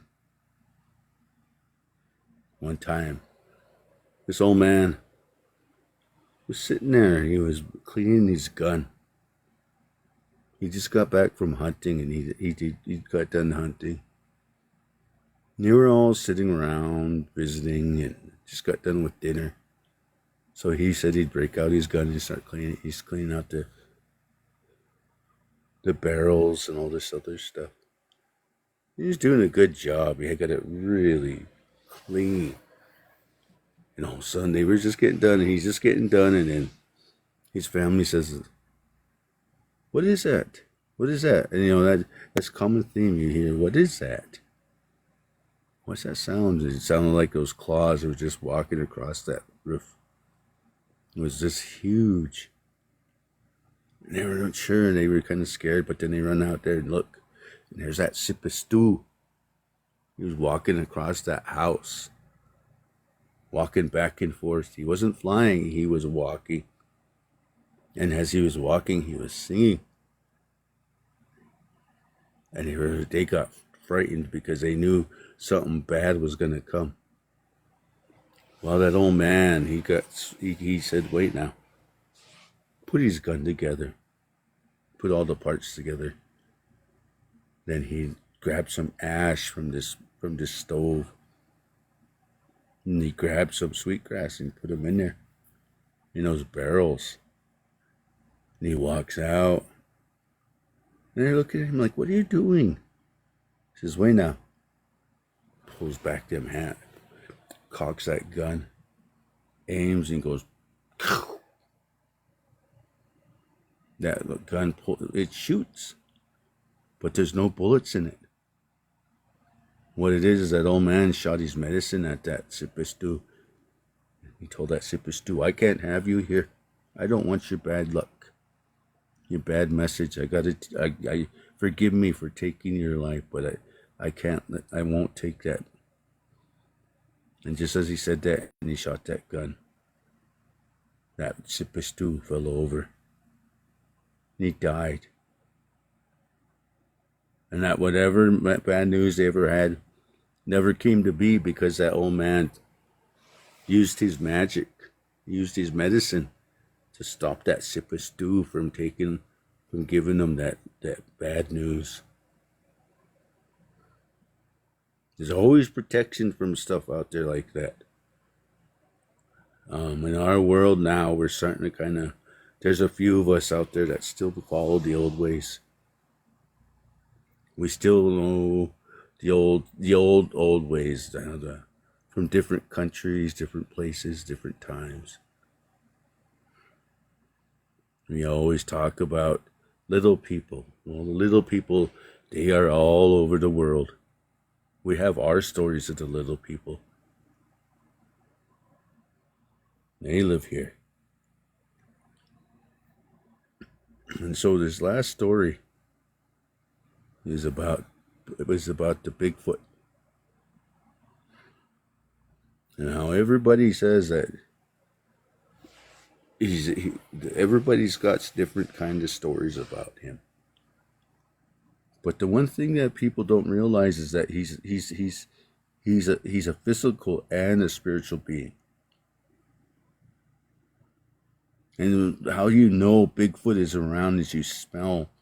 He smells. He doesn't shower. He doesn't wash up. He just stays natural for where he's in the woods because he doesn't have to. Because when you're out there, his scent is covered. But we could smell it because we know that smell of feet. And so when you hear it, smell it, you're like, oh, we smell that, and we get scared because we know he's around. And we don't mess with him. I don't mess with him. I don't chase him. I don't try to take pictures of him. He just, if he deems that he wants to visit me, we'll sit down and visit. But I don't chase him. I'm not a Sasquatch chaser. But I remember my friend telling me this one day. They'd gone out. They'd borrowed a car. My friend, his auntie and all of them borrowed a car. And they wanted to go take a cruise up on top of the mountain there. So they were going up there and they were taking off and they got up there and they were sitting there for a minute and they all looked at each other and they broke out their cigarettes and their other stuff. And they started lighting up and they were sitting there lighting up and all of a sudden it started snowing heavy.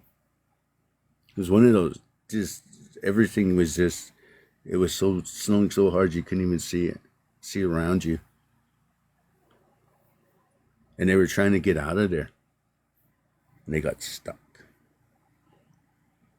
Well, they all start huddling together. They turn on the car every now and then.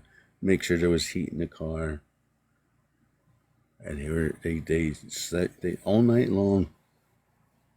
And just that morning, just before the sun started coming up, when it's not quite day and it's not quite night, something was out there.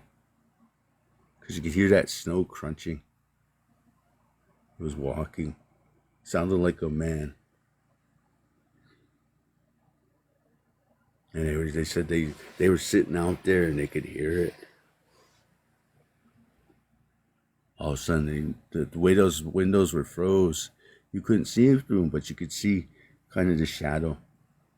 And he said he looked out and that shadow, that was, whatever it was this huge, kind of hairy. And he didn't know what to think.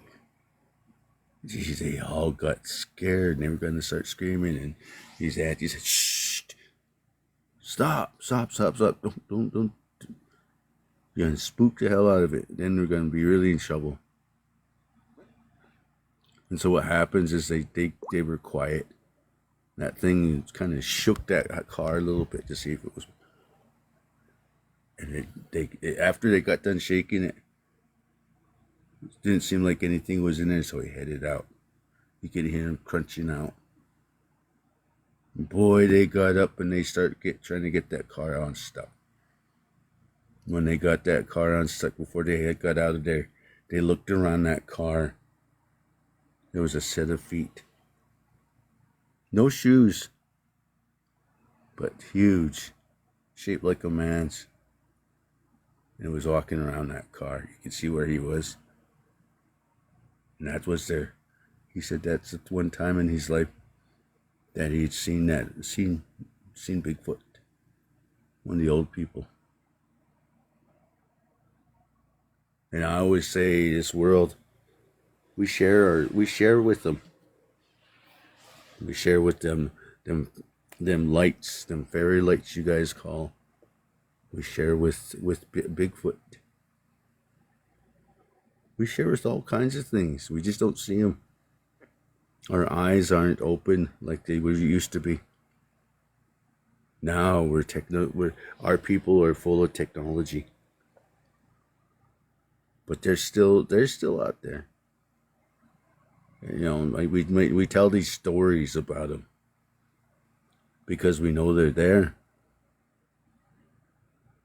But we still need to remember to respect them because they are people, and they can, believe me, Bigfoot wants to hurt you. He's going to hurt you. So I'd like to thank you guys tonight for listening to my stories. And I'm gonna give it back to the owner. You know, I'll sit here for a couple minutes. If you've got any questions or anything, I'll answer questions.